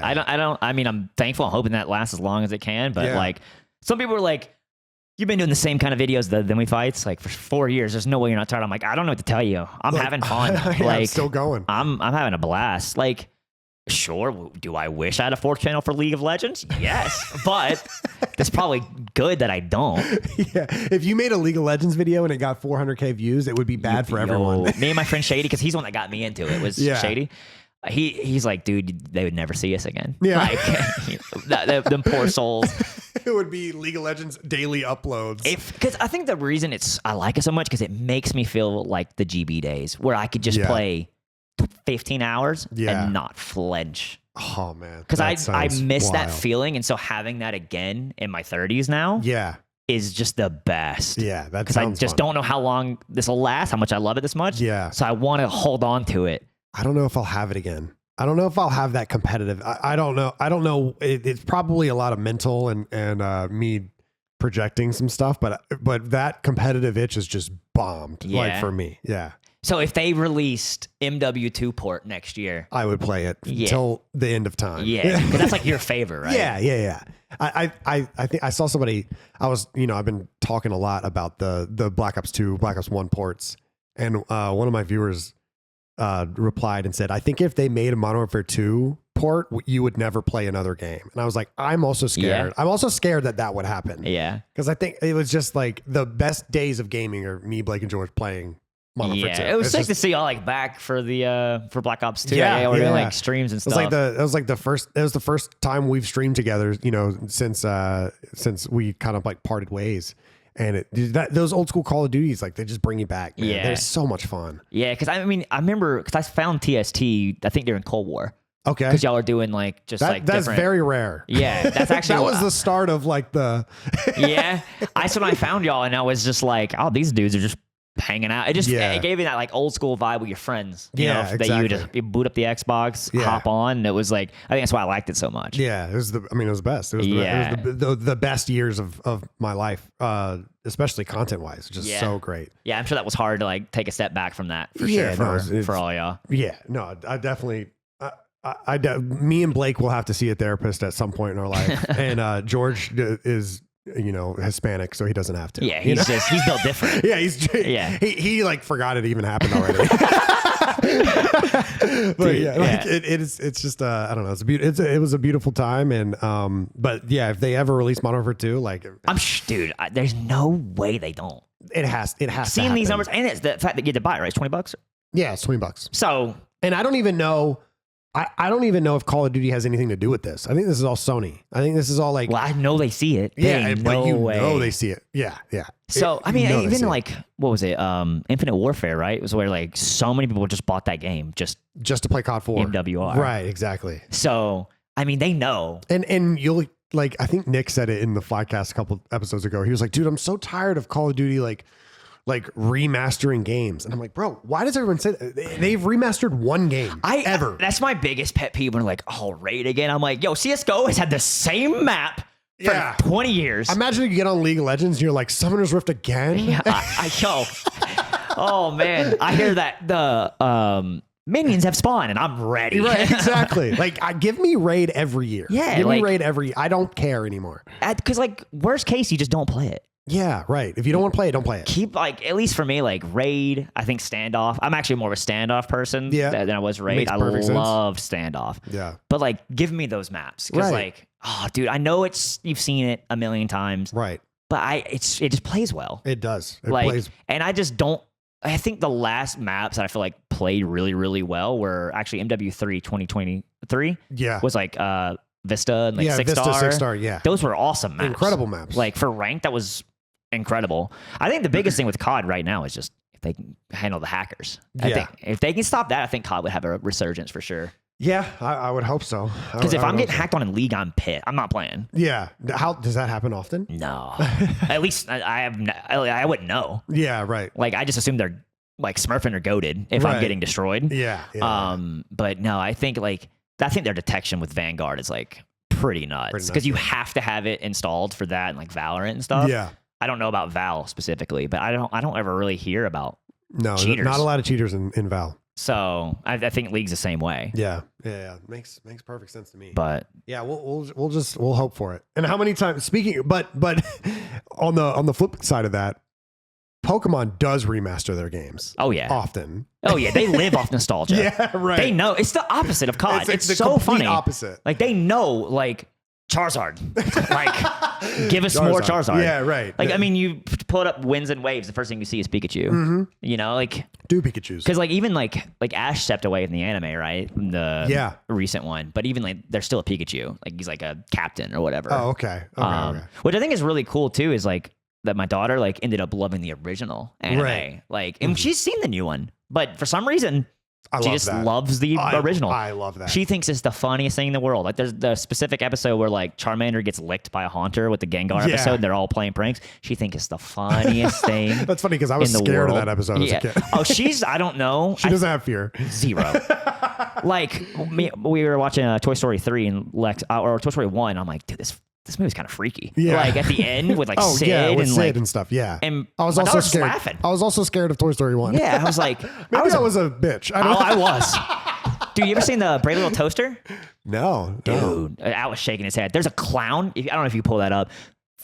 Oh, Brave Little ruined Toaster. Me. Yes. Is that a kid's? What is it? Yeah, it's a kid's movie. Oh, it's a movie. Okay. Ruined me as a kid. Look at it. Like, Oh that's my just God. Satan, dog.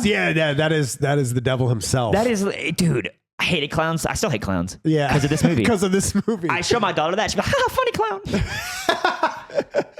Oh wow. You never seen this? It's a Disney movie. No, I've never even heard of it. It's not. Really? I haven't seen it. 1987. Oh, this is a banger. It's Oh, a banger. It's a banger. Throw it on tonight. Yeah.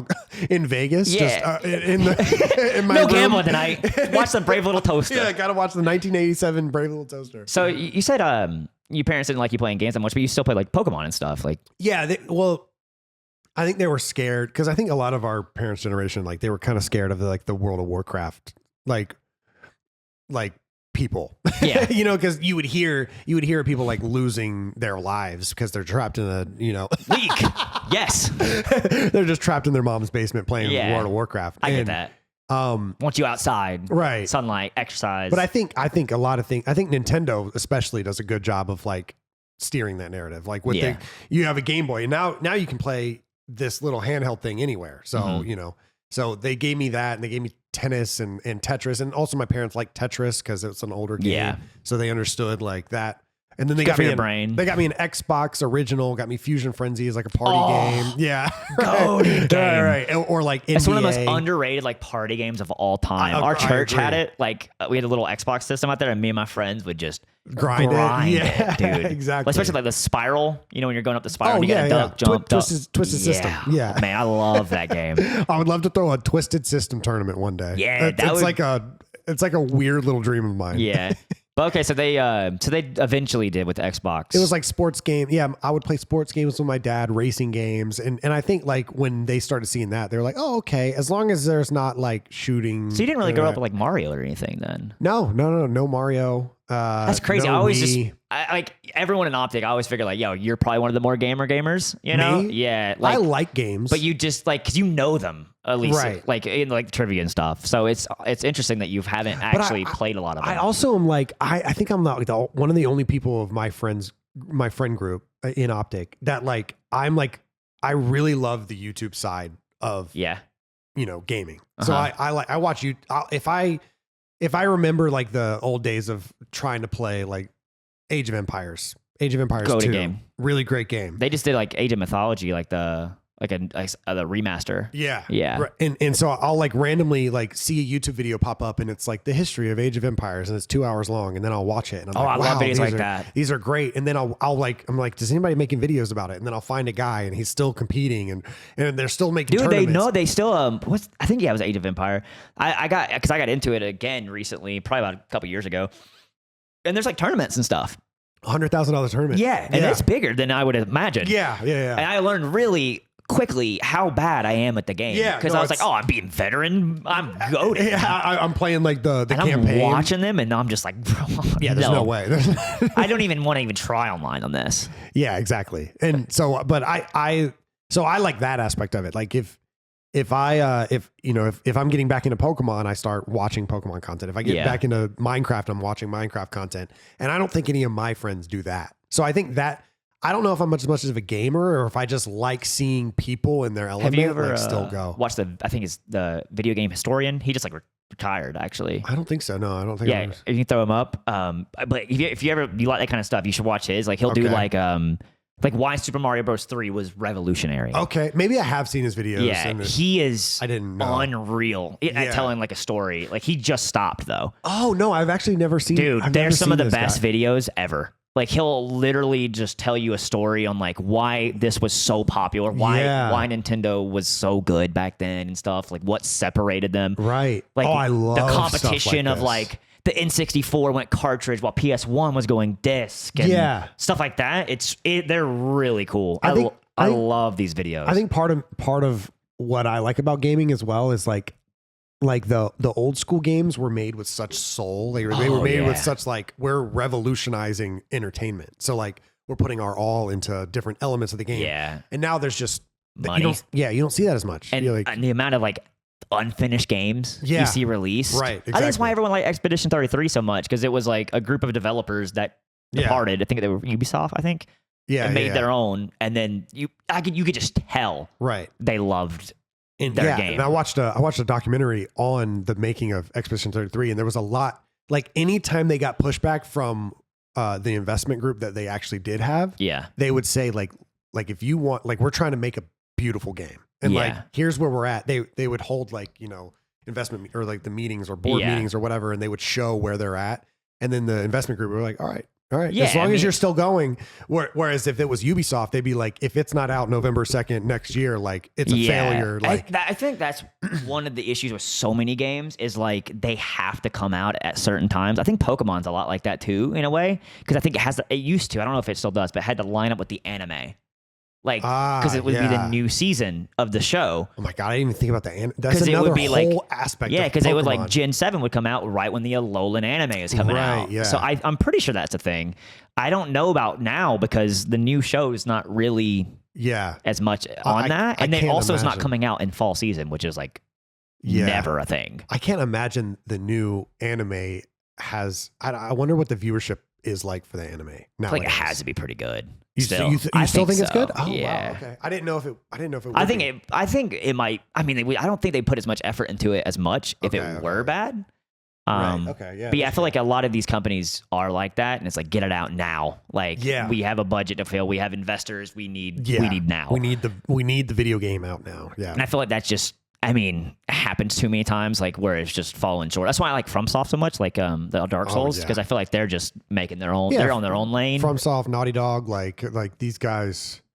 I mean, I think even Riot, Valve, like they take their times on their games. Even competitive, like Valorant took forever to build. Yeah, and then when it came out, it was great. Yeah, automatically. How big is the esports scene in that? In Valorant? Yeah, I would say it's the second big. I think really.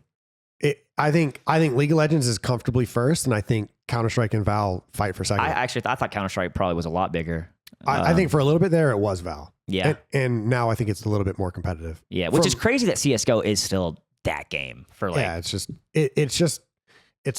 such a perfect game. Yeah.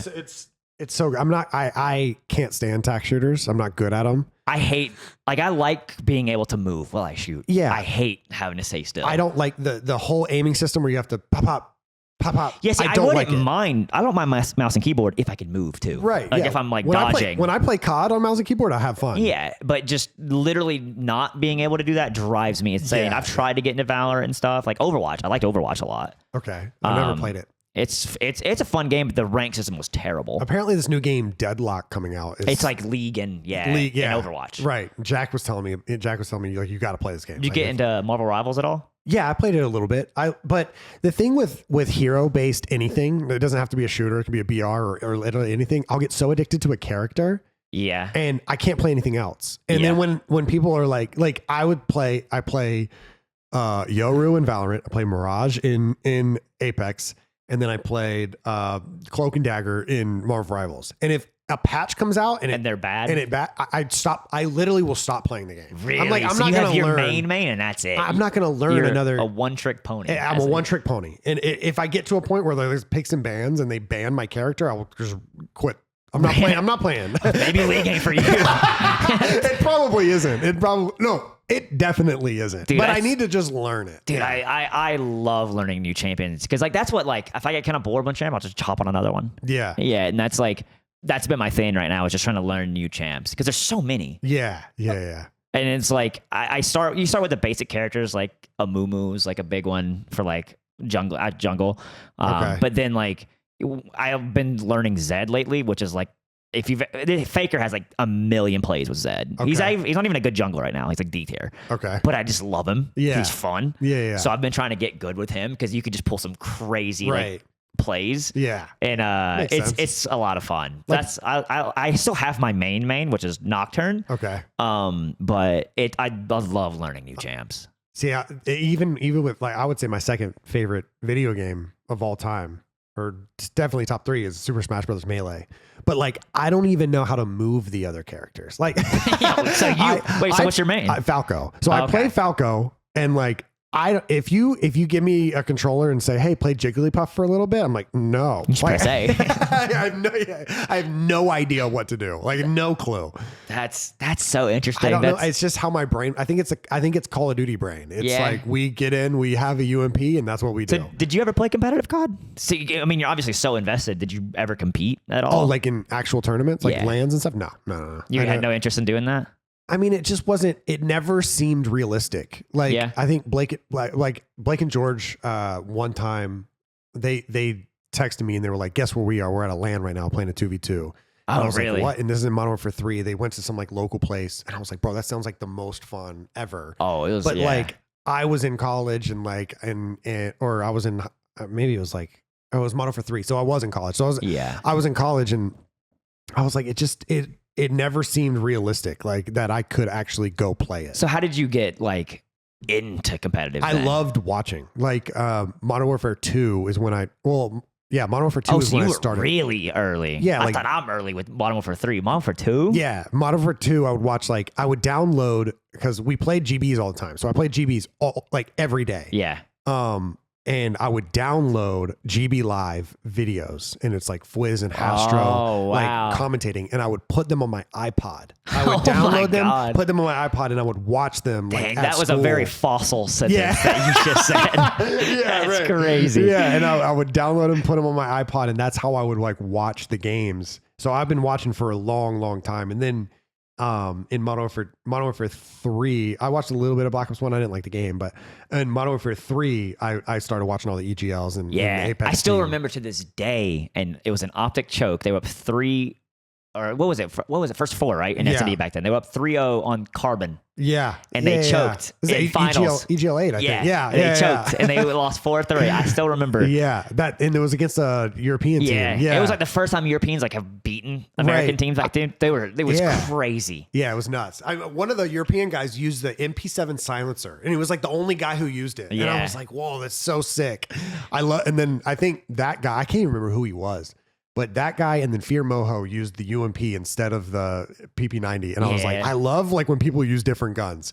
And then that was me. Like I was using the AK, and I always use like the weird The PP90 guns. was actually pretty good during MW3. I loved it. That gun was godlike. Yeah, especially like I remember running it a lot in CTF. It was a great, because its mag was long too. Mag was crazy, and the hip fire was unreal. Dude, that game was awesome. I think it's probably one of the most underrated CODs, because obviously like Black Ops 2 gets talked about, MW2, but MW3 was a fun, especially S&D. Yeah, that game was awesome. S&D and CTF. I mean, CTF was amazing. Dude, I remember like studying nade spots for hours. Of course, I still remember tournaments. I still remember Modern Warfare 2 nade spots. Yeah, Modern Warfare 3. I remember we played our first GB tournament. We got third, so I was so stoked. I remember walking in and telling my dad, like, "We're still in. Next round." And it was like, it was an amateur. It was so fun. We got fried in semis. Yeah. It was bad. But that was also during like the DDoSing days. Oh yeah. Dude, I had like I used to like record videos in my sister's clothing store's basement to have internet. Because our internet was so bad. Like it was so bad, like when I used to compete, like I'd cut everyone off from the internet and plug it into my PS5, because God forbid my dad has to Google something. I'm lagging. Not today. I'd just be like, Dylan, where's the internet? I'm like, I'm in a tournament. I would do that. But then my sister had good internet. She had a little fiber line up there. And so I would drive, play in an unfinished basement, which I ended up doing videos on. And people would make jokes now, like, yo, you back in the dungeon? Like it was sketchy. There was like spiders on the wall. Everything, but you know, gotta start somewhere. Yeah. But I would like when I get hit, I go back to my house, hook everything back up because obviously like the admins are like waiting, trying to see if I get back on. Then I get hit, I go back to the other place. Oh my I keep going. That was an middle of a awful tournament. time of. That was the worst part about competing back then was the DDoSing. The DDoSing and getting hitting offline, and the tournaments would last like 12 hours. Yeah. Because especially like if you say you won and it wasn't, but the other people are just going through it, you're just waiting. Yeah, you're waiting for them forever. And then you're just playing 2v2s with your team or. Yeah. So like you did you play GB tournaments then? No, my first because I was in high school, so I didn't have money to, we just played GBs. I remember the first time we played a tournament, I was like so hype. Like, like holy shit, we're playing a 3v3 like S&D tournament, and it was a best of 3. We won our first game on Invasion, and George gets the last kill. We won 3. It was like to 4, and we won 3-4 or 4-3, and I was just hype. I was like, it was like electric. I was so hype. And that then dopamine is crazy. Yeah, and then we end up losing the next two the next two maps, but it was so much fun. Yeah. So I never got to experience those like one and done like tournament days. I was just a GB kid. Like, I still like GBs were super fun, but the tournaments, because back then, like now, like I mean, obviously GB doesn't exist anymore. Yeah, but, right. Like even when it did, it was like they'd host 10 a day and there'd be 4 teams in it. Yeah, like I won a few golds during Cold War. Yeah, but it was like 8 teams. Like I didn't even feel like I earned anything. Like back in the day, like Black Ops 2, if it was a premium, bro, there'd be 200 teams in there. Yeah, there'd be so many teams. But like, I didn't care. I did care to win, but like, just the whole day would be mapped out just for this tournament. Right? Yeah. God forbid you lost immediately. I got no plans. I remember when GBs announced that they were closing. It was like on a they closed down on a Thursday, and on a Wednesday they had at like 8 p.m. they still had a 3v3 Modern Warfare 3 tournament. This is Modern Warfare, the new Modern Warfare 2023. And we signed up for it, and there were like 9 teams in it.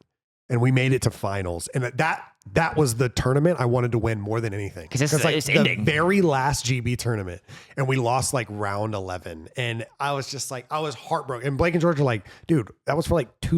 And I'm like, it's not the money, it's man. not the money. It's the prestige. Yeah, like to say we could have won the last ever GB tournament, like that would have been amazing. I just put that in my Twitter bio. Yeah, exactly. Like the last GB. Yeah, dude, I was a silver surfer, dude. I don't know if it was just nerves or what. Like I was good at S&D, but like I had so many silvers. I honestly remember asking an admin if he could take some off because it looked like I'd have bad. 3 golds and 20 silvers. I'm like, dude, can you please take some of these off? Yeah, in CMG you can pay to reset your stuff, your stats. Yeah, I've done that a lot. I have to.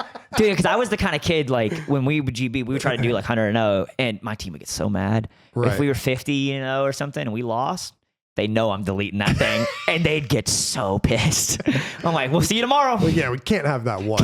We got to go. We got to go the whole way. But that was, like, man, I look so fondly back on those memories. I'm so glad I got to experience them. Yeah. Because, like, I never, even with League, like, I'll never have that again. Right. Like, that was just playing all night. I remember when Ghost came out, me and my brother, like, we played just GBs through the night. Like, Mom got so mad when she saw me at 9 a.m. and I'm still gaming. Yeah. I was like, just get furious. Oh, I just didn't go to college. Dude, I remember when Ghost came out, like, I was in college at the time, and I was like, I have an A in history. We're fine. Just didn't go for like, I didn't go for a month. It dropped to a C, but I still passed. You still passed. He did a 3 tests a year, and that was all his only grades. It's like, God forbid you mess up on one of them. Right, yeah. So I got 2 A's on the first one. I was like, fine. Yeah. Then I made like a horrible grade on the final, but I was good at Ghost. I was really good. You know what? Looking back now, I made the right decision. That was the best feelings in the world. So, I mean. Yeah, they were those days were so fun. It probably died down probably about like World War II, I'd say. Yeah, I would say IW. Actually, because we had MWR obviously with IW. So And I played Wagers back then. It was probably, I feel like World War II was the last. People liked S&D in that game. Yeah, that game is. I hated that game. Yeah, that game is terrible. I did not like that game. I actually came back to competing during BO4. Oh, did you? Mm-hmm. Because the first event was Vegas. Okay. And we couldn't get a team pass though. I had been grinding for weeks, but we couldn't get a team pass no matter what. And I was like, that's just a sign. I Yeah, just yeah, I it's just a keep sign. doing YouTube. Yeah, back to Pokemon. But we were playing 5Ks and everything. Really? Yeah. Oh, you were in it. Oh yeah, I loved that game. Yeah, that game was actually. great. It was so fluid. That game is like a top 5 for me. Yeah. I The only would thing say. I didn't like about it was like how fast you could heal. So like trading was just pointless. Yeah, it was such a different. Because I'd be like, he's way. one shot, and then they chow, and then no, he's not. No, he's not. Yeah, because he just hasn't been stemmed one around the shot- corner. Yeah, he hasn't been one shot for 2 seconds. But that was probably the last one that I like really gave it a go. When it comes to your to your pivoting a little bit, when it comes Yeah. to your YouTube channel, one thing I was curious about is when did you make the decision for your thumbnails with like the artworks? Let's see. So that was probably during United Plays. So when I Okay. was doing like the Goku stuff Yeah, and whatnot. I started going on that direction because also I made my thumbnails. I did all my editing for a long Yeah, time. yeah. Like I was when I first went full time with YouTube. I told my dad, I was like, Dad, give me 1 like year, all right, please, Yeah. just 1 year. So I dropped out of college, and I was editing on the side too. So I was editing, doing my channel. And everything. So I started going to this because it was just easier to portray what the what you video's were- about. what So you're that's like trying to there's like do. I still do some IRLs. Like if you look at the shadow, like I modded other characters into a Pokemon game. And it's Right, like yeah. choose shadow. Okay. Because sometimes I want the player to see it's not like clickbait. Like he's in the game. Yeah. You know. Right. But I started going to that because it was just easier to like try different styles and stuff, and just found an artist I liked on Fiverr. On Fiverr? Oh, okay. Yeah, and okay. I just hired him full time because I liked him so much, and Yeah. he's been making thumbnails for me probably Did you- about 4 or 5 years. Did now. you have like a inspiration for that type of thumbnail? No, I always loved those thumbnails from like back in the day with like Wildcat Yeah, and like them. Van Osten and them. Yeah, like yeah, I always yeah. thought they were the coolest thing ever. Right, yeah. So I had that kind of in mind. Yeah.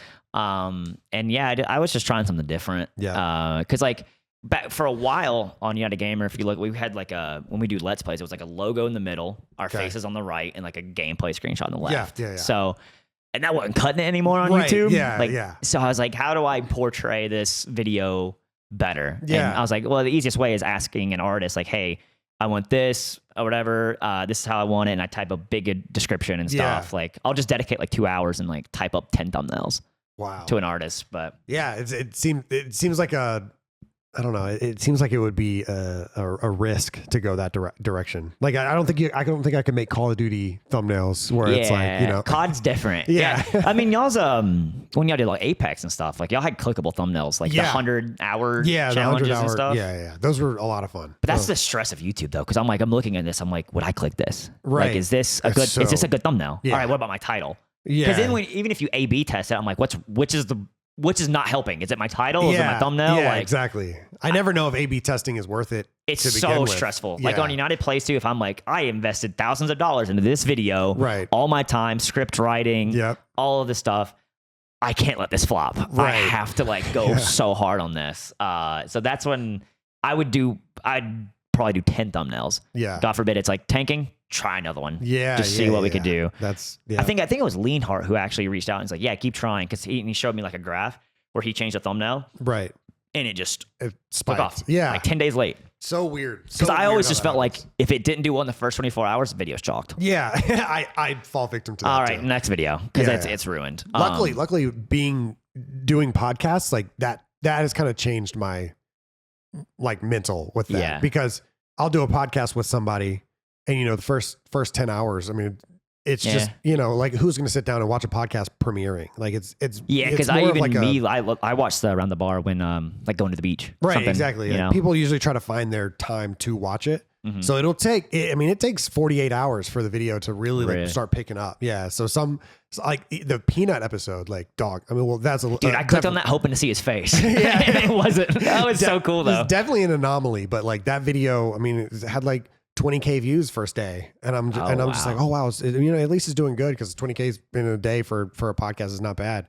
And then Yeah. it's just like boom, boom, boom, boom, boom, and it just like people found it. That's gonna be people so start watching. electric, like waking up Yeah, and I'm just just seeing like, your oh, analytics. God. Like, whoa, what's happening? Yeah, right. It just happens. So what made you want to start Around the Bar? I did I kind of took point on a optic series that we did called Inner Circle, Mhm. and it's like Oh, I think I've seen that. bunch of people in a circle, and then I would host it, and so I would write down a bunch of questions, and I started like really loving it, and I used to do like a me talking to a camera with a drink called Around the Bar. and I would just Yeah. like talk about some random stuff in COD. And I was like, I think I could make this like a full podcast, like an interview show. And I think I'm one of the only people in Optic and in the Call of Duty space that watches everything. So I watch Minecraft stuff. I watch. Yeah, I mean, you Pokemon mentioned how stuff. much like you haven't played Mario 64, but you've probably seen a documentary. Yeah, on it. exactly. Or even outside of gaming, like I watch a lot of, music stuff or paintball or, different things like that. And I'm like, I want to talk to these people. Like I want to have a conversation with them, something that's a little different than just like, hey, what's the new meta for the new Warzone class? You know what I mean? Like I wanted to get out of that a little bit. Yeah. So I'm pretty sure I've heard all of them want to get out of that. Yeah, exactly. Yeah. Any COD person I talk to, I'm like, how's the content? Yeah, Rough. right. Exactly. Except I was talking to Dirty Curtis. Yeah. And he was so happy about Black Ops 2 and stuff. Oh, him and Pomage were just streaming yesterday, Yeah. and he's like, it just feels so much better. Yeah, those were like their games. So Yeah. yeah. I mean, it's obviously doing really well. Yeah. So Yeah, it's doing great. Yeah, it's doing great. That's sick though, because it's like that's a big jump going to like a podcast. Yeah. Like It's been fun though. It's been one of the most rewarding things that I've ever done. Yeah. Because it was a risk. Yeah. Like, uploading that first episode, I was just like, oh god. Yeah. It was Who was the first episode? Mango is a Super Smash Okay, Brothers player, which was scary because like It's not COD. it's not COD. Like I made the conscious decision. I could have had first episode be Scum Hex, Dashy Formal Crim 6. Like I could have done that. Just line up the dynasty. Could have done that, but I decided not to, and I think I made the right call. Because now when it definitely still a lot of Call of Duty, viewership or fan base, but there's also people that are like the first time somebody was like, "Yo, are you the guy from Around the Bar?" I was like, "Oh." I wanted to hug him. I want to kiss him. Like, yes. Yes, thank you. So this is like your baby. Yeah, for sure. I mean, this is priority number one right now. I'm loving streaming. And I'm trying to get back into making YouTube videos again. Like, that's what I want to do. I saw you I remember like you randomly did the one where you walk to work.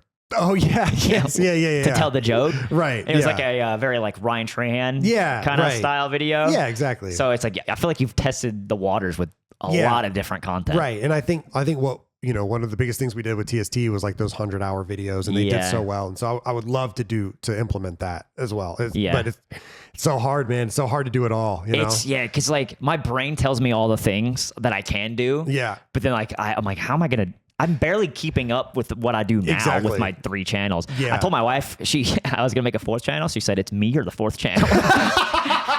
That's great. All right, what? We'll keep the family together. Yeah. No League of Legends channel. I guess. No. Not maybe when they go to college, if I'm still into it. But it's that's a cool thing about like YouTube and stuff. Like if I ever have an idea, I could start a 4th channel. Like if I had the time, like. I've learned a lot from doing the United Plays and then the dads being dudes, like, because they're my United Gamer was very community based.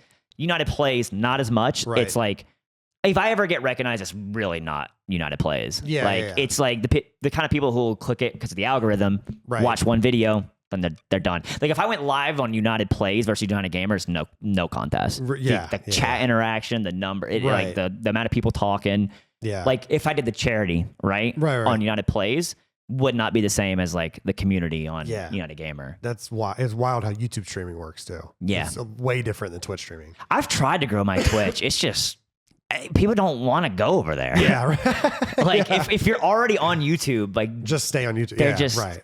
I think it'd be different if I was a streamer that posted videos, but since I'm a YouTuber at heart, like recording off camera, they're already there. But one day I would love to grow like Twitch and stuff just to branch an audience. Like when people ask advice on the growth, I'm like, if you're trying to be a streamer, I have no idea. Yeah, same. I don't know how people get grown on stream. Got very lucky with stream. I joined Optic before I streamed, so it's like that's not everyone gets to. No, I mean do that.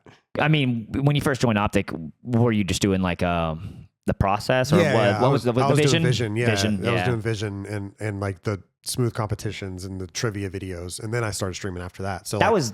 People Scuff House? And I was vlogging at the time. So yeah, Scuff House. Yeah. Oh, so you're doing a lot then. Yeah. No, I was Not taking, sleeping? I was taking drugs. Yeah. Which I don't do anymore. Yeah. I don't know what time it is, but I think the boys are starting to play pretty soon. Yeah, we've been going for about 2 hours. Okay. Oh, wow. All right. So usually at the end of every episode, I have Atlas ask a question, and second episode straight where Atlas knows the guest pretty well. So Yeah, this is a great one. What's up? With like Pokemon, and we kind of see it through like the TCG and like a lot of the games. One, is there like because actually I got it pulled up here. Like with Power World, for example, and how big it's been a disruption between like, this was kind of the Arceus quote unquote killer. Yeah. Like, do you see more games like this popping up where they can just pretty much rip directly from Pokemon and Kinda. I don't think it'll ever fully take Pokemon. Right. Because I think, like, obviously it's on Steam, right? Like, Scarlet and Violet had 30 million copies, right? Yeah. And if in the first week, I think it was 10. So, like, if we saw the numbers, like that players right now, it's in the millions. That's true. Yeah. Even on a game that, if you go look up the ratings of Scarlet and Violet, they're not great because it didn't run well. Right. Honestly, a great game besides that. But I think we'll definitely see it more, and they'll be successful. Like, there's one coming out, like Animo or something, and it actually looks like a pretty good game too. But I don't think it'll ever like really compete with Pokemon. I think just Pokemon's just too. Yeah. I just can't see a realm where that happened. They have too much foundation, too much history to stand on. Right. Do you think Pokemon needs competition? I mean, I think everything needs Everything competition. needs competition. Yeah. I mean, it's the only thing. Like, if COD had a real competition against an arcade shooter that didn't have hackers, right. I think they'd lock in. Yeah. If they actually saw agree. player base leaving and playing this, they just don't. Because Battlefield's not really even a COD competitor. No, They're so different. Yeah, exactly. Yeah. But there was an actual arcade shooter that had an esport, that had rank, that had everything COD has, like prestiging and skins and whatever. They would lock in for sure. I think everything could use competition. Yeah, I think it's good. Same with, I think it's weird because Pal World is like the only time I've ever seen it happen with Pokemon. Yeah, and it was a big deal too. Yeah. So and then Hightail just came out. Hightail, yeah. It's like the only Minecraft time. kinda, Yeah, it's right? like the only Minecraft competitor I've ever seen. And obviously it didn't really last that long, and I'm sure it still has an active player base, but it did kick Minecraft. Like, Minecraft started making more updates. Yeah, I think that's. I mean, we'll see with Winds and Waves. Yeah. I think the biggest thing I would love to see from them, because I think honestly, like, the music has been unreal. Yeah. You ever play? Yeah, I'm sure you haven't, but Undertale. I haven't. Toby played Fox, who did all the music, he does it in Pokemon 2 now. Oh, really? And he's so good. Oh, cool. So like, he's the music incredible. The gimmick that we have, like, we've had megas and all that. We've had a lot of cool gimmicks. The terrestrialization is awesome. Scarlet and Violet. Okay. I just think the only thing they really need to focus on Winds and Waves is performance. Like, the game's got to run good. Yeah. But I think on the Switch too, it'll be better. Yeah. So I mean, I think it'll hopefully bring competition, because it'll make Pokemon do even better. Yeah. But I don't think it'll ever like fully compete. Yeah. I think like 2 months, I don't think people are going to be talking about Power World. Yeah. I don't think so either. Yeah. Last thing, put you on the spot. Yeah. S tier one, and then you could throw one into F tier. Oh, one S tier, one S tier, one F tier. Okay. Well, I have to pick my GOAT. My GOAT is Totodile. That's my S tier. Okay. I can take that. I love Totodile. F tier? Oh God, I'm gonna piss someone off. There's a Pokemon, like we always say, like, I know my every F tier. Pokemon is at least one person's favorite Pokemon, even the most dog water. I think F tier. Oh God, what do I even pick? Probably, dude, This motherfucker. Inteleon. I can't remember his name. So that's based off of James Bond. I That's can literally see it. I because can he's see a it. sniper. If you ever real quick, look up Gigantamax Inteleon. Literally, it's on a spell that. I collect Pokemon cards. It is on a tower with a sniper. Really? So it is literally James Bond. It is literally his main move is called Snipe Shot. So a lot of people call him like 007, James Pond. Okay, Dan, I like him now. He's out of F But tier. probably the one beside him. I hate Drizzile. Okay, that might be my F tier. Okay. All right, that makes sense. But yeah, dude, if you look at his form, that was the gimmick of that game. Yeah. It's actually sick. Like, him bringing out a full on sniper is pretty sick. Do you know how I spell Gigantamax? Is that not? It's not. We don't see it. We don't see it, man. We don't see it. Then technical difficulty. And we were so I close. was like, yeah, we got like cameras overheating here and stuff. oh, okay, it's the very last thing. Yeah, I know. Yeah, you know what? No worries, I'll look it up later. Yeah, but it's crazy. Yeah, that's like frozen on there now. So. Yeah, no worries, no worries. Here's all the starter Pokemon. Because you pissed off that one person who I loved that pissed off Pokemon. one person. Yeah, right. That's why. It's karma.